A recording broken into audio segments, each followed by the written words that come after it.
कृष्ण हरी ओम राम कृष्ण हरी ओम राम जीवासी परमसमाधान साक्षात दर्शन श्री शिवाचे जीवा शिवाची होता भेटी मावळोनी ज्ञाता ज्ञेयादी त्रिपुटी प्रकटे सोहम भाव प्रतीती उरे शेवटी ज्ञप्ती मात्र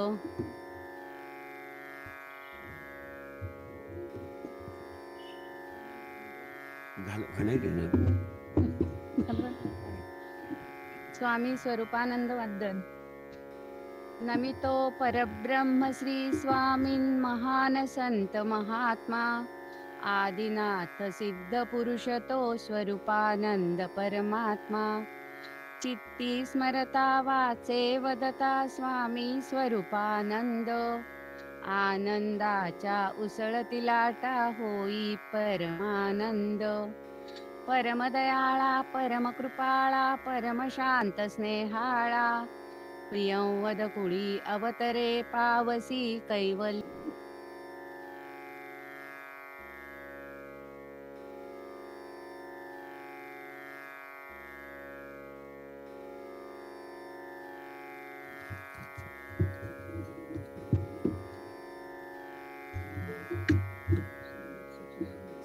श्रीमद सच्चिदानंद सद्गुरु स्वामी स्वरूपानंद महाराज की जय। श्री ज्ञानदेव वंदन नमितो योगी थोर विरागी तत्वज्ञानी संत तो सत्कविवर परात्पर गुरु ज्ञानदेव भगवंत स्मरण चरण नमावे अनन्य भावे शरण रिघावे अहंकार सांडून जणी टाकावी तयावरुनिया काया कुरवंडून आणि पहावे नितांत सुंदर तेजोमय ते रूप सहज साधनी नित्य रंगुनी व्हावे मग तद्रूप ज्ञानेशाला नमिता झाला श्री सद्गुरुला तोष वरद हस्तमस्तकी ठेऊनी देई मज आदेश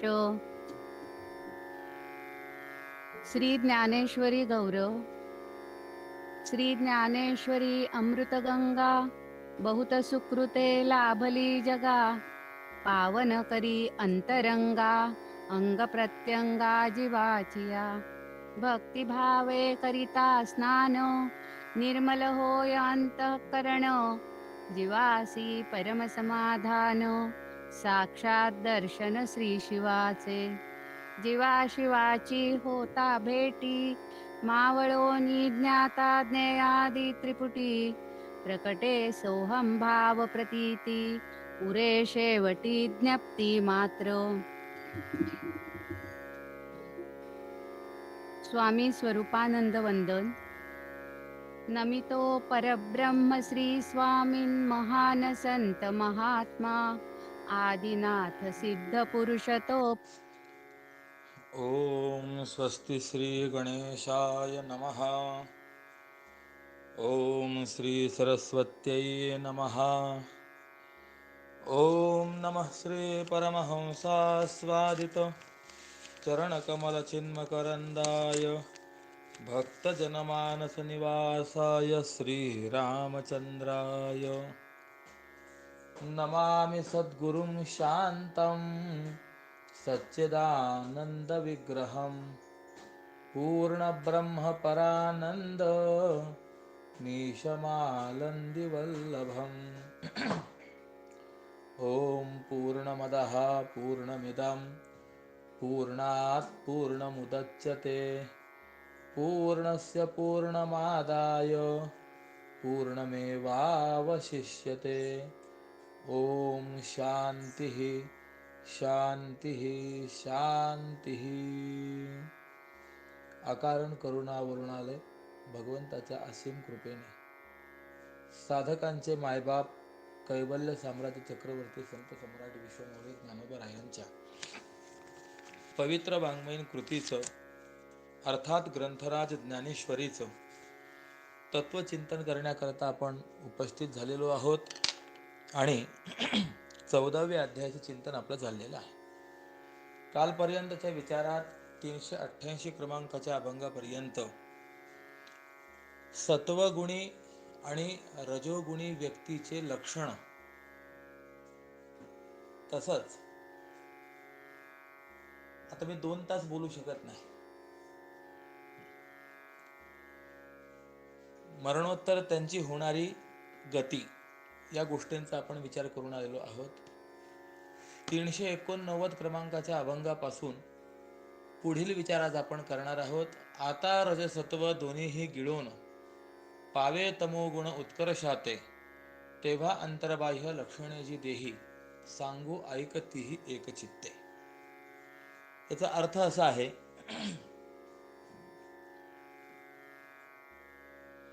रजोगुण आणि सत्वगुणाचा स्वभाव गिळून तमोगुण जेव्हा उत्कर्षाला प्राप्त होतो, तेव्हा देहाच्या बाहेर आणि देहाच्या आत जी काही लक्षणं उत्पन्न होतात, ती सगळी लक्षणं तुला मी सांगतो आणि हे लक्षणं चांगल्या श्रवण सामर्थ्याने अर्जुना तू अवधानपूर्वक ऐक. अमावस्या रात्री रविचंद्रहीन, जैसे ते गगन तमोमय, तैसे सर्वथैव तयाचे गा मन, अज्ञाने भरून जाय पार्था. म्हणजे अमावस्येच्या रात्रीचं आकाश जसं सूर्य चंद्रहीन गडद अंधकारमय असतं, त्याप्रमाणे तमोगुणी मनुष्याचं मन देखील हे विचारहीन असतं.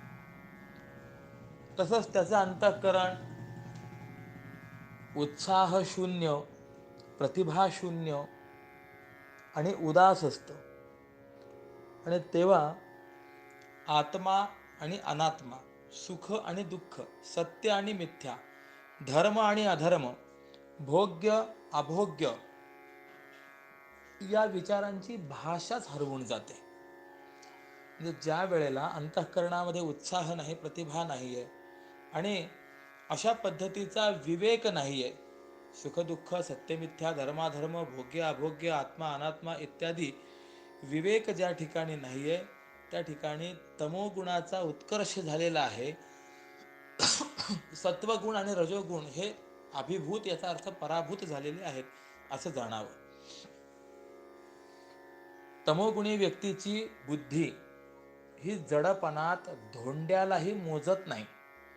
म्हणजे याचा अर्थ की दगडापेक्षा ही अति जड ती झालेली असते आणि या मर्यादेपर्यंत बुद्धीने या विचाराची मृदुता ही टाकून दिलेली असते आणि स्मरणशक्ती तर देशोधडीलाच गेलेली दिसते. होय स्मृतीची ती वाता हात, काहीच त्याला आठवत नाही. किंबहुना अविचाराच्या मस्तीने बाह्य अभ्यंतर शरीर हे गर्जना करीत असतं, म्हणजे उन्मत्त होत असतं आणि त्या शरीरात एकट्या मूर्खपणाचाच घेण्या देण्याचा व्यवहार चालू असतो. पुढे सांगतायत, पार्था निरंतर नाचे अनाचार, इंद्रियासमोर तयाचिया, तयाचिया चित्ता आवडे दुष्कर्म, उल्हासे आजन्म तेच करी. तमोगुणी मनुष्याच्या इंद्रियरूपी वाड्यात शास्त्र विहित आचारांच्या भ्रष्टतेची अशुभ हाडं रोवलेली असतात आणि जरी तो तमोगुणी मेला तरी त्याच्याबरोबर ती पापक्रिया जात असते. मग त्या तमोगुणी व्यक्तीच्या ठिकाणी आणखी एक लक्षण दिसतं, ते असं की घुबडाचं अंधारामध्ये जसं पाहणं असतं, त्याप्रमाणे पाप करण्याविषयीच त्याचं चित्त फार उल्हसित असतं आणि तसंच शास्त्र निषिद्ध म्हणून जेवढं आहे त्यापैकी वाटेल ते करण्याविषयी त्याच्या मनामध्ये हाव असते आणि ते कर्म करण्याविषयी इंद्रिय हे धाव घेत असतात. म्हणजे शास्त्र विहित आचार करण्याकरता उत्साह कमी, परंतु शास्त्र विरोधी शास्त्र निषिद्ध कर्म करण्यामध्येच त्याचा अधिक उत्साह आपल्याला पाहायला मिळतो. किंबहुना सांगतात, तो मदिरा प्राशन न करताच डुलतो, सन्निपाता वाचूनच बरळतो. वेडा जसा पूर्व परिचय किंवा प्रेम घरोबा नसतानाही कोणालाही भुलतो, त्याप्रमाणे हा कुणालाही भुलतो, कोणत्याही विषयाला पाहून भुलतो. मग त्याला त्या ठिकाणी त्या विषयाची युक्तता अयुक्तता ही आठवत नाही. मग त्या तमोगुणी व्यक्तीचं चित्त कर्तव्यनिष्ठ न राहता अनवधानतेने कुठेतरी गेलेलं असतं, परंतु ती चित्तशून्य असलेली उन्मनी अवस्था मात्र नसते. आणि अशा माजलेल्या अविचाराने तो व्यापला जातो. किंबहुना फार काय सांगावं, जेव्हा तमोगुण आपल्या स्वाभाविक गुणांसह वाढतो, त्यावेळेला वरती सांगितलेल्या अशा या लक्षणांचं तो पोषण करतो. काय सांगो फार लक्षणे ही जाण, पोषी तमोगुण निज बळे. आणि अशी स्थिती असताना, म्हणजे ही लक्षणं असतानाच या तमोगुणाच्या वाढीच्या स्थितीमध्येच मरणाच्या प्रसंगाने त्याचा देह पडला तर तो तशा त्या तमोगुणासह खागे रिगे म्हणजे नीच देहरूपी घरट्यामध्ये तो प्रवेश करतो. याला उदाहरण देतात, मोहरीचं झाड आपला झाडपणा बीजामध्ये साठवून फांद्या, पानं, बुडं, मुळ्या इत्यादी अवयवांसह अंग टाकतं, म्हणजे वाळून खाली पडतं. पण बी पेरला असता पुन्हा ते तसंच झाड उगवतं. त्यावेळी त्या मोहरीच्या झाडामध्ये वृक्ष दाहक रसापेक्षा दुसऱ्या मधुरादी रसांची गोष्ट आहे काय? तर अजिबात नाही. किंबहुना मोठा अग्नी हा पंतीतील वातीला लागून लहानशी दिव्याची ज्योत होऊन विझेना का, पण तो ज्या वातीला लागतो तिथे तसाच पहिल्यासारखा उष्णता धर्मवान असतो. हे जसं आहे त्याप्रमाणे तमोगुणाच्या मोठेत संकल्पाला बांधून ज्या वेळेला तो तमोगुणी देह जातो मरतो, तेव्हा तो पुन्हा तमोगुणाचाच होतो आणि तामस योनीतच प्राप्त होतो. म्हणजे तमोगुण संपन्न अशा स्थितीमध्ये ज्याचा देहांत झालेला आहे, तो नंतर तामसिक योनीलाच प्राप्त होतो. असो, भगवान म्हणतात, आता या विस्ताराशी काय प्रयोजन? जो तमोगुणाच्या उत्कर्षामध्ये मरणाला प्राप्त होतो, तो तारतम्यानुसार, कुणाच्या पापाच्या तारतम्यानुसार पशुयोनी, पक्षी योनी किंवा कृमी योनी इत्यादी योनींना प्राप्त होत असतो. तमोदेह या शब्दाचा अर्थ आहे की वेगवेगळ्या पशु पक्ष्यादी विशिष्ट योनी. देवांचा सत्व देह आहे, मनुष्याचा रजो देह आहे, आणि डुक्कर, कुत्रा इत्यादी पशु पक्षी कृमी कीटक यांची योनी म्हणजे तमोदेह सांगितलेला आहे. आणि म्हणून भगवान म्हणतात की याच कारणाने मी असं म्हणतो की जे जे कर्म उत्पन्न होतं तेच, जे कर्म उत्पन्न होतं तेच पुण्य असतं, असा श्रुतीचा सिद्धांत आहे. आणि म्हणून जे सात्विक पुरुष आहेत ते पुण्याच्या तारतम्याने सुखज्ञानांची प्रतिबंध न येऊ देता सरळ प्राप्ती करून देणाऱ्या आणि अशा शुद्ध पूर्वी कधी न अनुभवलेल्या उत्तम कुळात जन्म मिळणं या फळाला किंवा मोक्ष प्राप्त होणं या फळाला किंवा हिरण्यगर्भादिकांचं लोक मिळणं या फळाला प्राप्त होतात. जे सात्विक लोक आहेत ते या तीन पैकी कोणत्या तरी एका फळाला प्राप्त होतात. कोणतं कोणतं? एक उत्तम कुळात जन्माला येणे, दोन मोक्ष प्राप्त होणे आणि तीन हिरण्यगर्भादी लोकांची प्राप्ती होणे. सात्विक लोक या तीन पैकी कोणत्या तरी एका फळाला प्राप्त होतात. मग पुढे सांगतात, राजस क्रिया ज्या आहेत त्या अशा असतात की पिकलेल्या इंद्रावणी म्हणजे इंद्रावणी नावाच्या वेलीची फळं हे दिसण्याकरता सुरेख असतात पण चवीला कडू असतात. म्हणून ईश्वराने त्यांना विविध रंगांनी चित्रित केल्यामुळे डोळ्याला सुख ही फळं देतात पण खाऊन पाहिली असता जिभेला दुःख देतात. किंवा निंबोळी जर आपण पाहिली तर दिसण्याकरता पिवळी पण आत मात्र कडू असते. अशा त्या काम्य यज्ञादी व उद्योगधंदे आदी राजस्क्रिया दिसण्याकरता चांगल्या परंतु परिणामी दुःख हेच फळ देणारे आहेत. आणि जेवढे तामस कर्म आहेत तेवढे अज्ञानरूपी फळानेच फलित होतं. ज्याप्रमाणे विषांकुर विषफळानेच फलित होतो, जो काही विषारी वृक्षाचं बीज असेल तर त्याला येणारं फळ कसं आहे तर विषमयच आहे.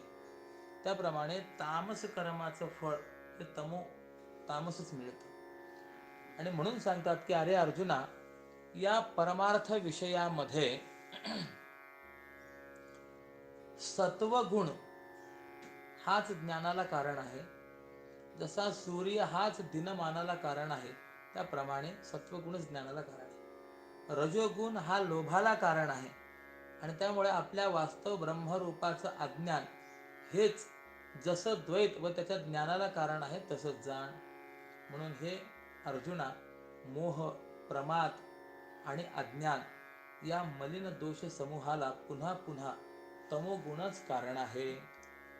मग तळहातावरचा आवळा जसा सर्व बाजूंनी स्पष्ट दिसतो त्याप्रमाणे विचाराच्या डोळ्याला स्पष्ट दिसतील असे हे 3 गुण आणि त्यांची वेगवेगळी लक्षणं आणि त्या 3 गुणांची फळं म्हणजे 3 गुणांचं स्वरूप, 3 गुणांची लक्षणं, 3 गुणांची फळं ही मी तुला दाखवलेली आहेत. आपल्या तळहातावरचा आवळा जसा आपल्याला स्पष्ट दिसतो त्याप्रमाणे हे गुण आपल्याला स्पष्ट रीतीने लक्षात यावेत याकरता म्हणून आत्तापर्यंतचे मी तुला विवेचन करून सांगितलेलं आहे.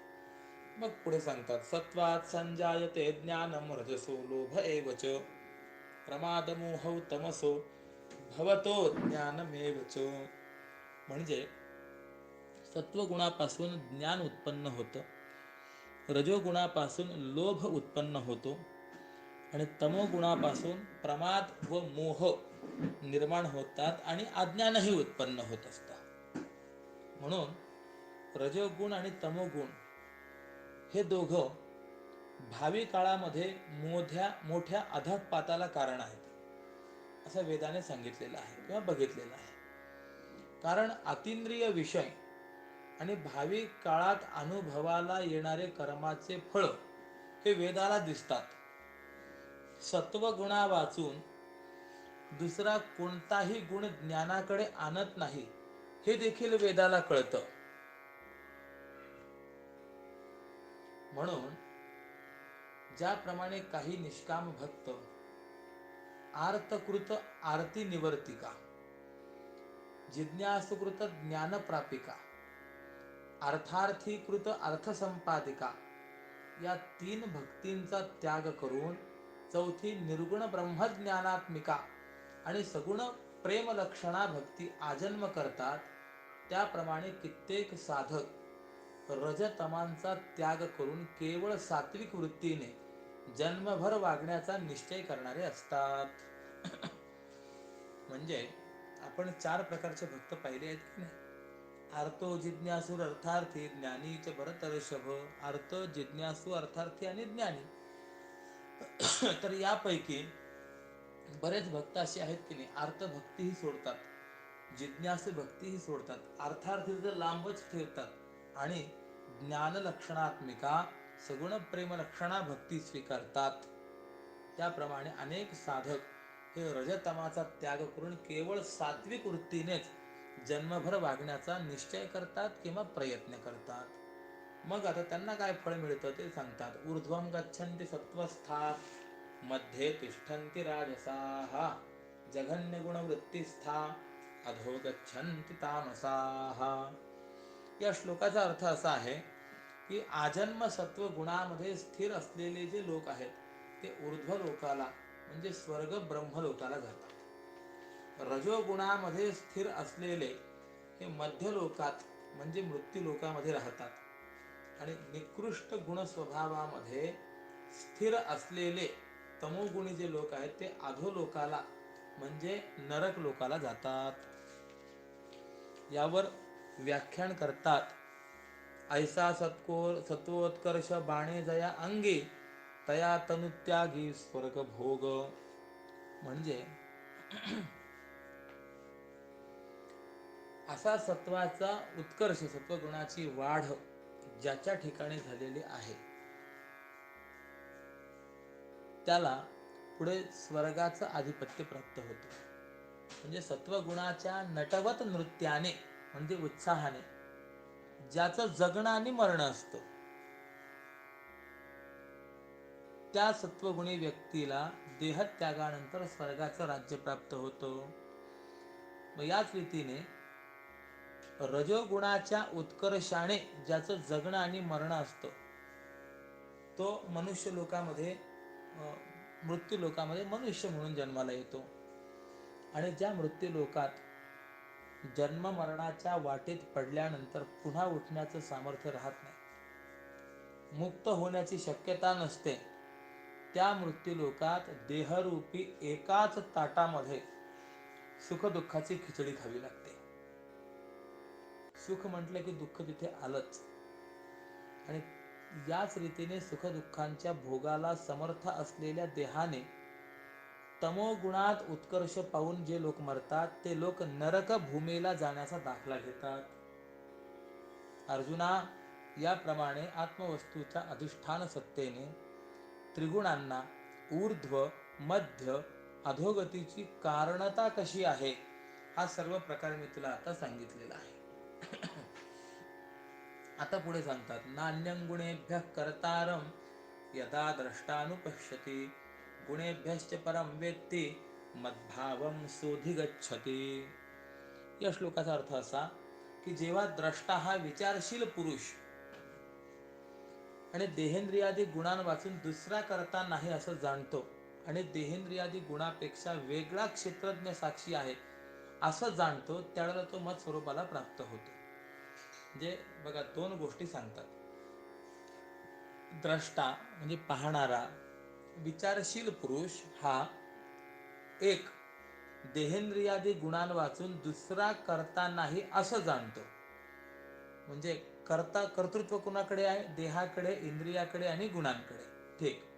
आणि दुसरी गोष्ट की देह इंद्रियादी गुणांपेक्षा, देह इंद्रिय आणि गुण यांच्यापेक्षा क्षेत्रज्ञ साक्षी हा वेगळा आहे, म्हणजे आत्मा वेगळा आहे, ही दुसरी गोष्ट.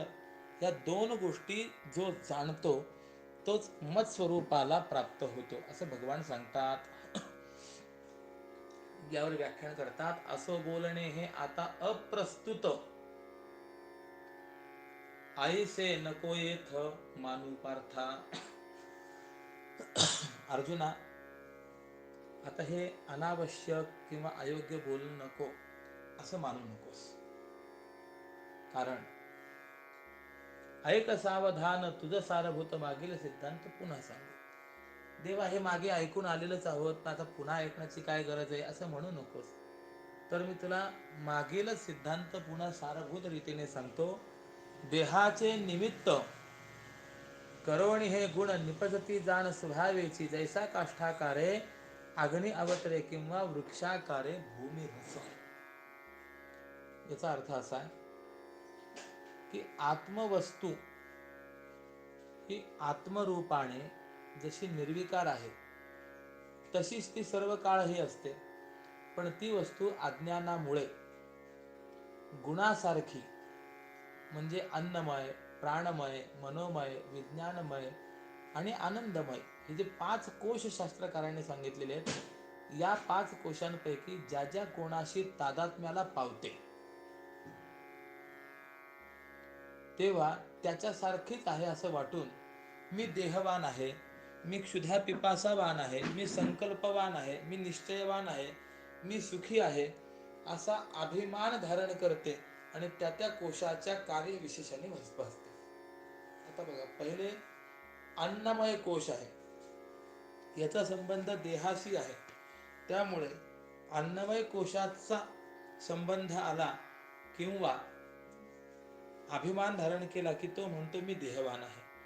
दुसरा प्राणमय कोश आहे, त्याचा अभिमान धारण केला की तो म्हणतो मी क्षुधा पिपासावान आहे, म्हणजे मला तहान भूक लागणारी आहे. ज्यावेळेला तो मनोमय कोशाचा अभिमान धारण करतो त्यावेळेला तो म्हणतो मी संकल्पवान आहे, म्हणजे काही मी इच्छा करणारा आहे. ज्या वेळेला तो विज्ञानमय अर्थात बुद्धिमय कोशाचा अभिमान धारण करतो त्यावेळेला तो असं म्हणतो की मी निश्चयवान आहे. कारण की निश्चय करणे हे बुद्धीचं कार्य आपण पाहून आलेलो आहोत ना. आणि ज्या वेळेला तो आनंदमय कोशाचा अभिमान धारण करतो त्यावेळेला म्हणतो मी सुखी आहे, असा अभिमान धारण करतो. म्हणजे त्या त्या कोशाच्या कार्य विशेषाने अशा पद्धतीचे अभिमान त्याच्या ठिकाणी आपल्याला पाहायला मिळतात. उदाहरणार्थ, जशा स्वप्नातील राजाने स्वराष्ट्रावर शत्रूचं आक्रमण झाल्याचं पाहावं आणि त्याच्याशी केलेल्या युद्धात पराजय आणि जय स्वतः जसे व्हावे त्याप्रमाणे देहपातानंतर स्वर्ग, मृत्यू आणि नरक यांची गती सत्व, रज आणि तम हे 3 गुण आणि यांच्या वृद्धीत प्राप्त झालेलं सुख, ज्ञान, कर्म, तृष्णा, प्रमाद, मोह हा त्यांच्या कार्यातला भेद हे सर्व स्वप्न आहे. पण या स्वप्नदृष्टी वाचून आत्मवस्तू ही परमार्थतः शुद्धच आहे. म्हणजे भगवंतांना एवढंच सांगायचं आहे की गुणांचा जेवढा काही पसार आहे, जेवढं प्रकृती कार्य आहे ते सर्व मिथ्या आहे. आणि या त्रिगुणातीत प्रकृती कार्याहून अतीत असा असलेला जो परमात्मा आहे तोच केवळ या ठिकाणी एक सत्य स्वरूप आहे. ठीक आहे. भगवान म्हणतात ही बोलण्याची शैली असू दे, तरी पण मी तुला विषयाला सोडून वेगळं काही बोलत आहे असं वाटू देऊ नको. तर मागची प्रकरण प्राप्त गोष्टच मी तुला आता सांगतो. असं जाण की हे 3 गुण म्हणजे सत्व, रज, तम हे 3 गुण स्वतःच्या सामर्थ्याने सहजच देहादिकांच्या आकाराने परिणामाला प्राप्त होतात. उदाहरण देतात, अग्नी जसा लाकडाच्या आकाराने किंवा भूमीतील रसच हा वृक्षाच्या रूपाने प्रगट होतो. जैसा काष्ठाकारे अग्नी अवतरे किंवा वृक्षाकारे भूमी रस, किंवा दूधच जसं दह्याच्या रूपाने परिणामाला प्राप्त होतं किंवा गोडीच जशी उसाच्या रूपाने साकार होते, त्याप्रमाणे हे सत्व, रज, तम त्रिगुणच अंतःकरणासह देहाच्या रूपाने परिणामाला प्राप्त होतात. आणि म्हणून ते देहादिकांच्या तादात्म्याद्वारा जीवात्म्याच्या बंधाला कारण होतात. हेच खरं आहे. परंतु अर्जुना, आश्चर्य हे आहे की जीवाला एवढं त्रिगुणाचं गुंफन म्हणजे बंधन असूनही मोक्षाच्या व्यवहाराला उणेपणा नाही. आणि या बंधनाने मुक्त स्थिती बिघडत नाही, कारण बंधन अध्यस्त आहे आणि मुक्त स्थिती ही पारमार्थिक आहे.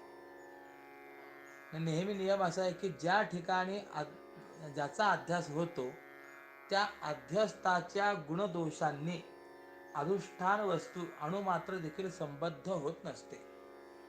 म्हणजे ज्या खऱ्या वस्तूवरती एखादी खोटी गोष्ट भासत असते तर ती खरी गोष्ट, खरी वस्तू, खरा पदार्थ हा त्या भासलेल्या पदार्थाच्या गुणदोषांनी कधीही संबद्ध होत नाही. दोरीवर जर सर्प भासला असेल तर त्या भासलेल्या सर्पाच्या ठिकाणी असलेलं विष त्या दोरीवरती किंवा दोरीला कधीही चिकटत नाही. म्हणजे अध्यस्त पदार्थाच्या गुणदोषांनी अधिष्ठान वस्तू ही अणुमात्र देखील कधीही संबद्ध होत नसते. आणि असं असल्यामुळेच नित्य शुद्ध बुद्ध मुक्त अधिष्ठानभूत असलेल्या आत्म्याच्या ठिकाणी अध्यस्त असलेल्या त्रिगुणांचं बंधन हे कधीही प्राप्त होत नाही. किंबहुना या त्रिगुणांच्या त्या अध्यस्त बंधनामुळे आत्म्याची नित्यमुक्तता ही किंचित देखील उपमर्दित होत नाही. त्रिगुण आपापल्या देहाच्या धर्माने अप्रत्यक्ष व प्रत्यक्ष क्रिया करत असतानाही त्यामुळे आत्म्याची गुणातीतता ही कधीही बाधित होत नाही. आणि अशी ही आत्म्याची मुक्तावस्था सहजच निर्बाध आहे. मग त्या मुक्तीचं स्वरूप तुला आता ऐकवतो. कारण तू ज्ञानरूपी कमळाचा मकरंद सेवन करणारा भ्रमर आहे. आणि हे आत्मचैतन्य शरीरादी गुणात राहूनही गुणासारखं होत नाही. हा सिद्धांत मागे आपण पाहून आलेलोच आहोत. अनादित्वा निर्गुणत्वात परमात्मायम अव्ययः शरीरस्थोपि कौंतेय न करोति न लिप्यते. या 13व्या अध्यायामधला जो 31वा श्लोक आहे यामध्ये हा विचार आपण करूनच आलेलो आहोत की आत्मचैतन्य हे शरीरादी गुणांमध्ये राहूनही ते गुणांसारखं होत नाही. बस म्हणून अर्जुना, असं जे त्रिगुणांचं मिथ्यात्व गुरूंनी बोध केलेल्या अंतःकरणाने अनुभवाला येतं. उदाहरण देतात, जागृत झालेल्या मनुष्याला स्वप्न हे मिथ्या आहे हे जसं कळतं, किंवा आपण पाण्यात प्रतिबिंबित झालो आहोत हे तीरावरून बघत असताना लाटांमध्ये आपलं प्रतिबिंब देखील अनेक प्रकारांनी हालत असलेलं आपल्याला दिसून येतं. किंवा नट जैसा घेई सोंगे नाना परी विसरेना आपणासे तैसेची आपण वेगळे राहून पहावे त्रिगुण साक्षीत्वाने. म्हणजे नट जसा घेतलेल्या सोंगाने फसत नाही, त्याप्रमाणे त्रिगुणांसारखं न होता हे सत्व रजतम त्रिगुण आपल्या स्वरूपापेक्षा भिन्न आहेत आणि मी त्यांचा असंग साक्षी आहे असं त्या द्रष्ट्या मुमुक्षुने पाहिलं पाहिजे. आकाशाने हिवाळा, उन्हाळा आणि पावसाळा असे 3 काळ धारण करूनही 3 काळांपेक्षा आपल्या वेगळेपणाला कमीपणा कधीतरी येऊ दिलेला असतो काय? नाही. हे जसं आहे, म्हणजे आकाश हे तिन्ही काळामध्ये आहे. पावसाळ्यातही आहे, हिवाळ्यातही आहे, उन्हाळ्यातही आहे. पण असं त्यामध्ये असूनही जसं ते अलिप्त आहे, त्याप्रमाणे त्रिगुणामध्ये राहूनही त्रिगुणांपेक्षा पलीकडे असलेलं जे आपलं स्वतः सिद्ध ब्रह्मस्वरूप आहे ते मूळ अहम पदाचं लक्ष आणि अहम या वृत्ती ज्ञानाचं अधिष्ठान आहे. मी म्हणजे ते ब्रह्मस्वरूप आहे. मी म्हणजे देह नाही, मी म्हणजे मन नाही, मी म्हणजे प्राण नाही, मी म्हणजे बुद्धी नाही, आणि मी म्हणजे आनंद नाही.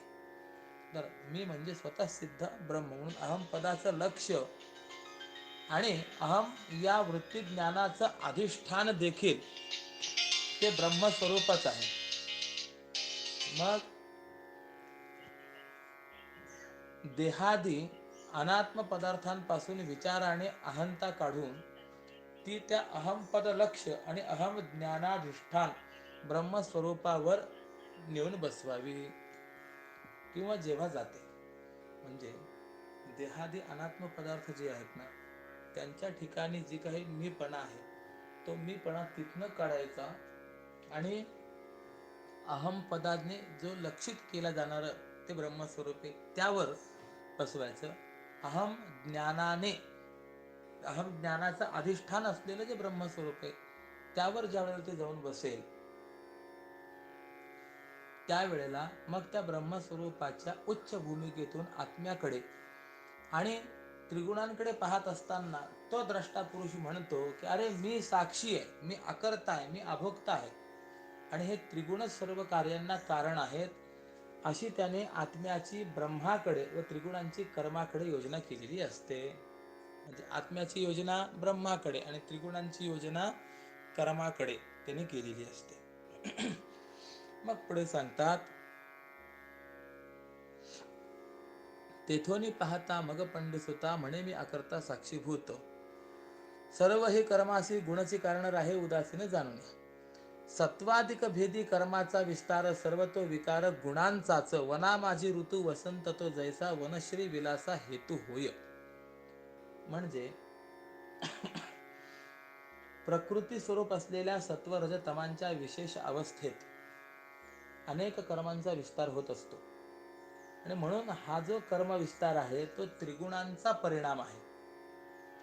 या त्रिगुणामध्ये सत्ता रूपाने राहणारा मी असा अलिप्त आहे की वनात राहणारा वसंत ऋतू हा वनलक्ष्मीच्या विलासाला कारण असूनही जसा अलिप्त आहे, किंवा तारांगणांनी लोपून जावं, सूर्यकांत मन्याने उद्दीपित व्हावं आणि कमळांनी विकसित व्हावं, यापैकी तारागण लोपणे 1, सूर्यकांत मनाने उद्दीपित व्हावे 2 आणि कमलाने विकसित व्हावं 3, यापैकी कोणत्याही कार्यात सूर्य जसा हा कर्तृत्वाने लिप्त होत नाही, त्याप्रमाणे मी देहात असून सत्तारूप असूनही अकर्ता आहे.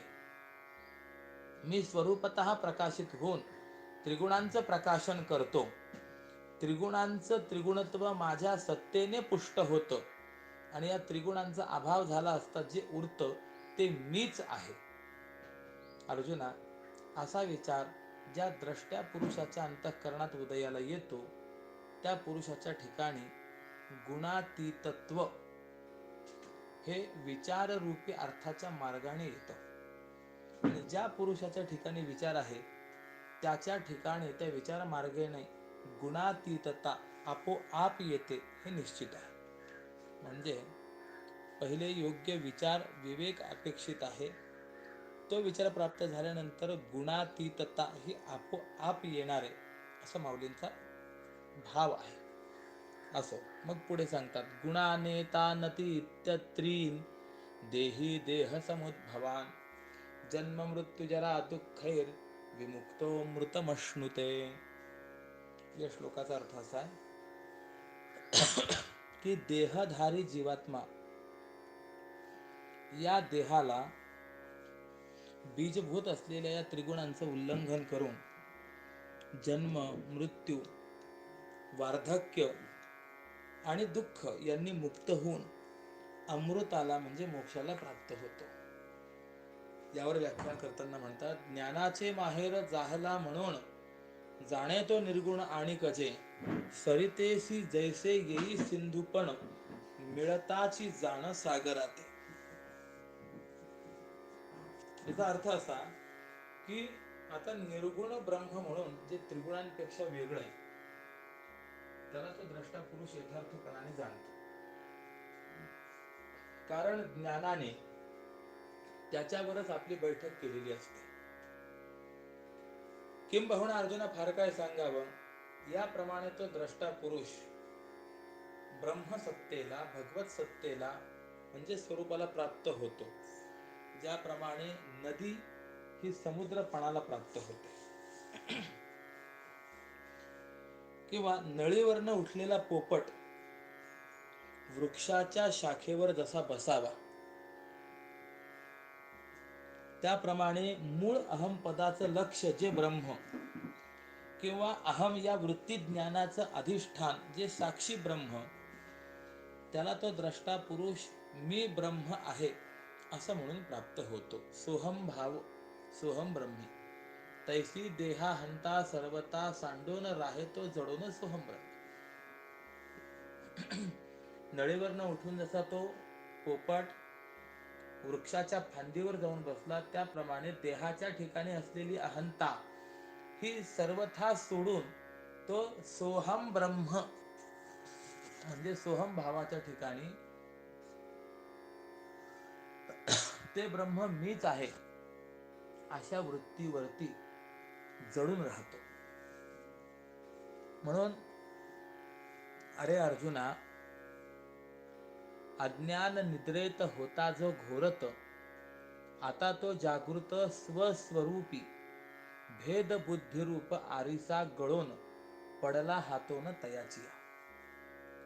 म्हणजे जो अज्ञानाच्या झोपेमध्ये मी देह आहे, स्त्री पुत्र इत्यादी माझे आहे असं मोठ्याने घोरत पडला होता, तो ब्रह्म स्वरूपाच्या अवस्थेमध्ये अहम ब्रह्मास्मी, मी ब्रह्म आहे या ज्ञानाने जागा झाला.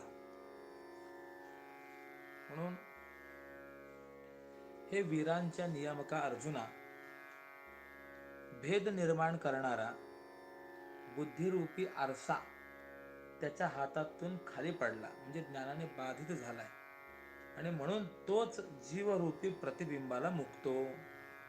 याचं तात्पर्य असं की ब्रह्म हे बिंब आहे, बुद्धी ही आरसा आहे, आणि जीव हा त्या बुद्धिरूपी आरशामध्ये पडलेला प्रतिबिंब आहे. म्हणून बुद्धीच्या उपाधीने ब्रह्म आणि जीव यांच्यात भेदाची प्रतीती येते, आणि जीवाचं बुद्धीशी ज्ञातृत्व, भोक्तृत्व, कर्तृत्व इत्यादी सर्व धर्म जीवाच्या ठिकाणी भासतात. मग ज्ञानाने बुद्धीचा ज्यावेळेला बाध होतो, त्यावेळेला बुद्धीशी असलेल्या तादात्म्याचा नाश झाला की प्रतिबिंबित असलेला जीव हा बिंबरूप ब्रह्म होतो. आणि मग अशा रीतीने तो ज्ञानी जो आहे तो बुद्धिरूपी आरसा हातातून खाली पडून फुटल्यानंतर जीवरूपी प्रतिबिंबाला मुकतो. म्हणजे मग ते बिंब स्वरूपच होतो ना, म्हणजे ब्रह्मस्वरूपच होतो.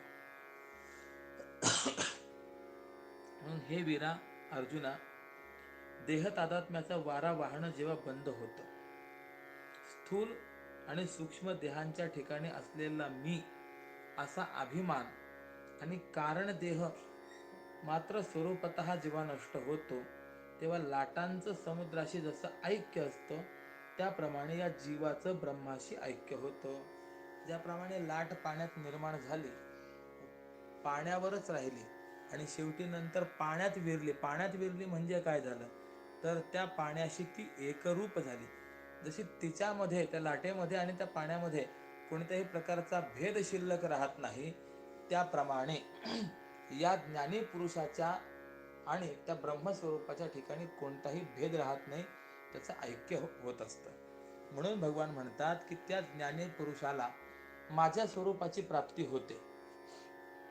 वर्षा काळाच्या शेवटी मेघ जसे आकाशामध्ये त्याच्यासारखे होऊन राहतात, त्याप्रमाणे तो ज्ञानी तत्वतः मी म्हणजे ब्रह्म झाल्यानंतर मग तो या विद्यमान देहात असला तरी सुद्धा देहाची उत्पत्ती ज्याच्यापासून आहे अशा त्या त्रिगुणांच्या अधीन तो होत नाही. आणि याला उदाहरण दिलेलं आहे भिंगाची या घरे दीपाचा प्रकाश आवरावयास नये जैसा, किंवा वडवाग्नी सागरी असोन जायना विझोन जळे जैसा.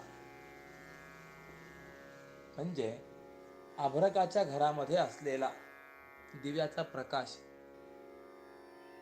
त्या घराकडून जसा कोंडून ठेवला जात नाही, किंबहुना आपण दिवा विझू नये म्हणून काच त्याच्या भोवताली ठेवतो की नाही. आता त्या काचेचं आवरण त्या दिव्याला आहे, परंतु तो दिवा त्या आवरणामुळे विझून जातो का? नाही.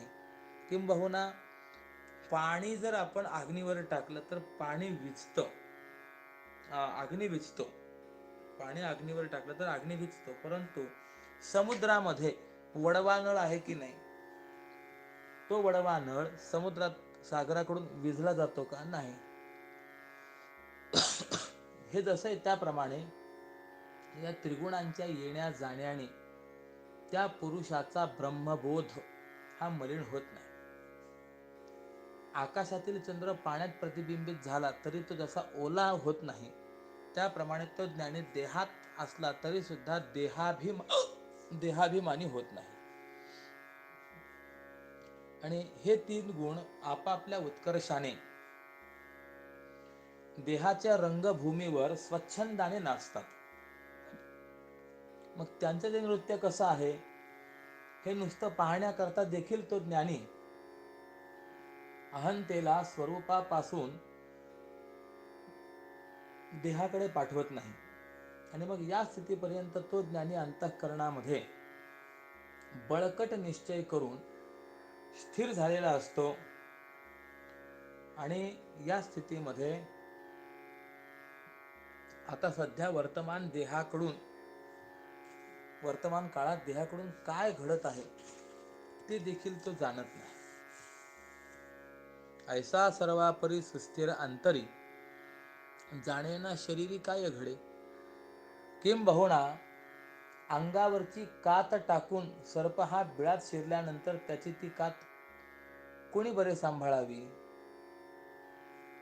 तो त्याचा सांभाळ करतो का? ही आपलीच त्वचा आहे म्हणून सांभाळत बसतो का? नाही ना. त्याप्रमाणे हा ज्ञानी पुरुष देहाला टाकून ब्रह्मस्वरूपामध्ये प्रविष्ट झाल्यामुळे त्याचा जणू वारस नसलेला देह कुणी सांभाळावा.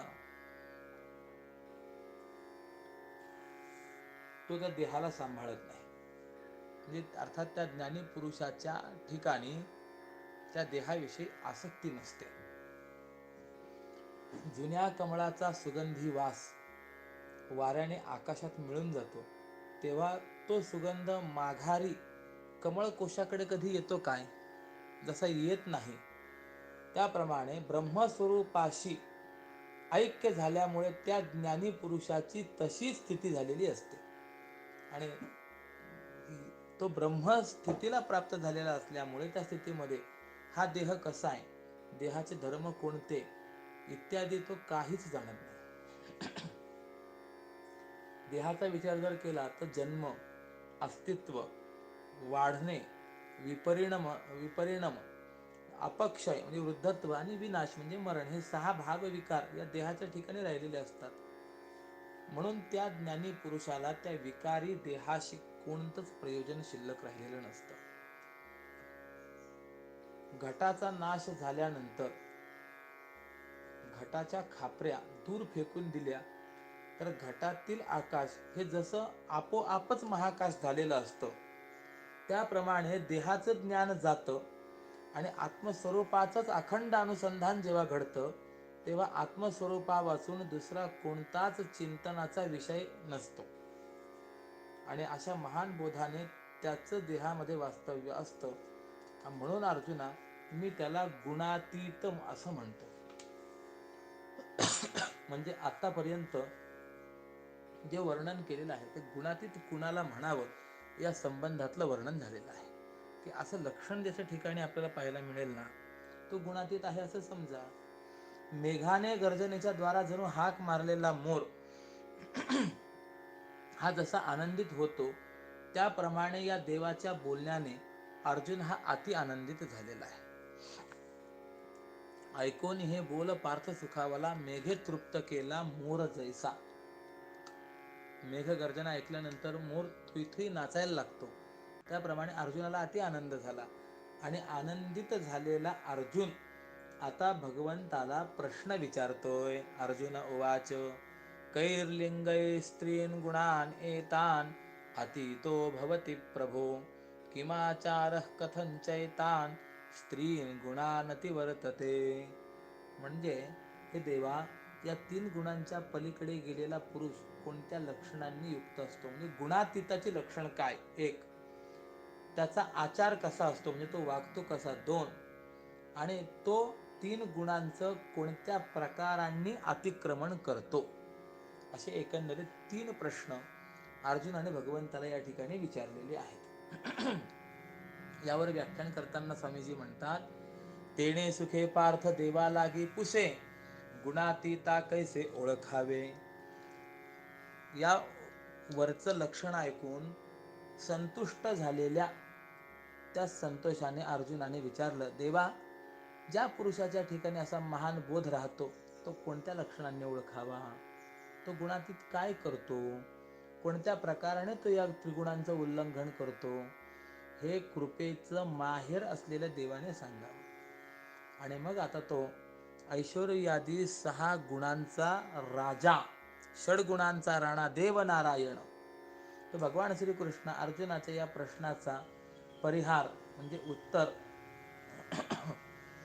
कानापर्यंत शब्द जाईल अशा स्पष्ट स्वरामध्ये सांगू लागला. प्रसंगानुसार देतसे उत्तर ऐका आता. मग आता भगवान काय उत्तर देतात. श्री भगवान उवाच प्रकाशंच प्रवृत्तींच मोहमेव च पांडव न द्वेष्टि संप्रवृत्तानि न निवृत्तानि कांक्षती. भगवान या श्लोकाचा अर्थ असा आहे, भगवान म्हणतात, अरे सत्व कार्य म्हणजे प्रकाश, रजः कार्य म्हणजे प्रवृत्ती आणि तमः कार्य म्हणजे मोह. हे प्रवृत्त झाले असताना दुःख बुद्धीने त्यांचा जो द्वेष करीत नाही आणि दूर गेले तरी सुखबुद्धीने जो त्यांची इच्छा करीत नाही तो गुणातीत माना. मग आता पुढे सांगतात म्हणे हे तो काय पुससी गा येथे नवल हे वाटे तुझे मज गुणातीत ऐसे नावची हे पाहे खूण दावीत आहे तयाची गा. भगवान म्हणतात, अरे अर्जुना, तुझ्या प्रश्नासंबंधी तर मला फार मोठं आश्चर्य वाटतंय रे. अरे गुणातीताची लक्षणं कोणती, त्यांचा आचार कसा, तो कोणत्या प्रकारे गुणांचं अतिक्रमण करतो, एवढे 3च प्रश्न म्हणून काय विचारतोस. अरे खरं सांगायचं म्हणजे गुणातीत हे त्याचं नाव खरं का खोटं हे सुद्धा विचार. कारण परमार्थतः त्याचं ते गुणातीत हे नाव देखील खोटच आहे. कारण त्रिगुण हेच मिथ्या असल्यामुळे गुणांहून अतीत होणं हे देखील खरं कसं राहू शकेल, हे देखील मिथ्याच आहे ना. म्हणून आता व्यावहारिक दृष्टीने ज्याला गुणातीत असं नाव आहे तो गुणांच्या अधीन तर नसतोच, आणि हे तर त्याच्या नावावरूनच सिद्ध होतं. आणि जर तो खराच गुणांच्या अधीन होत असेल तर तो या गुणांकडनं नागवला म्हणजे बद्ध केला जाईल की नाही. म्हणून गुणांच्या अधीन होणाऱ्याला गुणातीत म्हणणं म्हणजे हा वदतो व्याघातच आहे. जसं एखाद्याने म्हणावं मम मुखे जिव्हा नास्ती, माझ्या तोंडामध्ये जीभ नाही. जीभ नाही तर बोलतोस कसा. मम माता वंध्या असते, माझी आई वंध्या आहे. हे व्याघाताची लक्षणं आहेत की नाही. आपल्याच बोलण्याने आपलंच बोलणं ज्या वेळेला खंडित होत असतं त्यावेळेला शास्त्रीय दृष्टीने त्याला वदतो व्याघात नावाचा दोष असं म्हणतात. म्हणून गुणांच्या अधीन जो होणार आहे त्याला गुणातीत म्हणणं म्हणजे वदतो व्याघातच आहे. जो गुणातीत आहे तो गुणाधीन नसतो आणि जो गुणाधीन आहे तो गुणातीत नसतोच. परंतु या त्रिगुणांच्या घाणेरड्या नरकात असतानाही तो गुणांच्या अधीन होतो किंवा होत नाही हे कसं ओळखावं, असा जर संशय तुझ्या मनामध्ये येत असेल, तू मनात बाळगत असशील, तर तुला तो प्रश्न खुशाल विचारता येईल.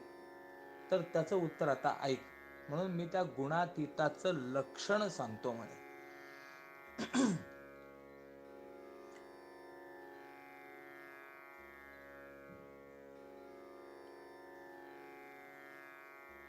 देही रजोगुण होता बळजोर कर्मासी अंकुर फुटोनिया तया गुणातीता सर्व ही बाजूंनी प्रवृत्ती वेढोनी घेई जरी. म्हणजे रजोगुणाच्या मदोन्मत्तपणाने प्रवृत्ती जेव्हा त्याला घेरा घालून स्वाधीन करते आणि देहामध्ये अनेक कर्मांची आयात करते, तेव्हा मी एक मोठा कर्मठ आहे असा श्रीमद अभिमान त्याला प्राप्त होतो. श्रीमद म्हणजे अभिमान त्याला प्राप्त होत नाही. आणि कर्माची निर्यात झाली म्हणजे कर्माचं दारिद्र्य प्राप्त झालं तरी सुद्धा त्याच्या बुद्धीला खेद होत नाही. म्हणजे कर्म प्राप्त झालं तरी तो सुखी नाही आणि कर्माचा वियोग झाला तरी तो दुःखी होत नाही. हे रजोगुणाचा विषय. रजोगुणाचा विषय काय आहे? कर्म करणे, उद्योग प्रवृत्ती आहे ना. त्यामुळे रजोगुणाच्या उत्कर्षामुळे कर्म प्राप्त झालं तरी ज्याला सुख नाही आणि कर्म गेलं तरी ज्याला दुःख नाही, असा जो येतो गुणातीत माना. आता दुसरा गुण सांगतात सत्वगुणाचा उत्कर्ष. सत्वगुणाच्या उत्कर्षाने जेव्हा सर्वेंद्रियांमध्ये योग्य अयोग्य विषयांचं ज्ञान विस्ताराला पावतं, तेव्हा त्या विद्वत्तेने तो संतुष्टही होत नाही आणि विद्वत्ता नसेल तर दुःखीही होत नाही. असा जो आहे तो गुणातीत माना. किंवा तमोगुण जरी वाढला तरी सुद्धा तो निखालस अज्ञानाने किंवा विपरीत ज्ञानाने गिळला जात नाही. कदाचित व्यवहार विषयक अज्ञान विपरीत असलं तरी पण त्यामुळे मी मूर्ख आहे असं वाटून तो दुःखीही होत नाही. म्हणजे अज्ञान नसेल तर मुद्दाम त्या अज्ञानाचा स्वीकारही असा जो करत नाही ना, तोच गुणातीत आहे. किंवा याच्या पलीकडे असं सांगतात, एखाद्या विशिष्ट व्यवहारात किंवा शास्त्रार्थ निर्णयामध्ये न कळण्याचा प्रसंग जर आला तर त्याला कळत नाही म्हणून ते अट्टहासाने कळवून घेण्याची तो इच्छाही करत नाही. आणि तसंच बुद्धिपूर्वक कोणत्याही कर्माचा आरंभही करत नाही. आणि कदाचित कर्म नाही घडली तर दुःखीही होत नाही. असा जो असतो ना, त्यालाच गुणातीत असं म्हटलं गेलेलं आहे.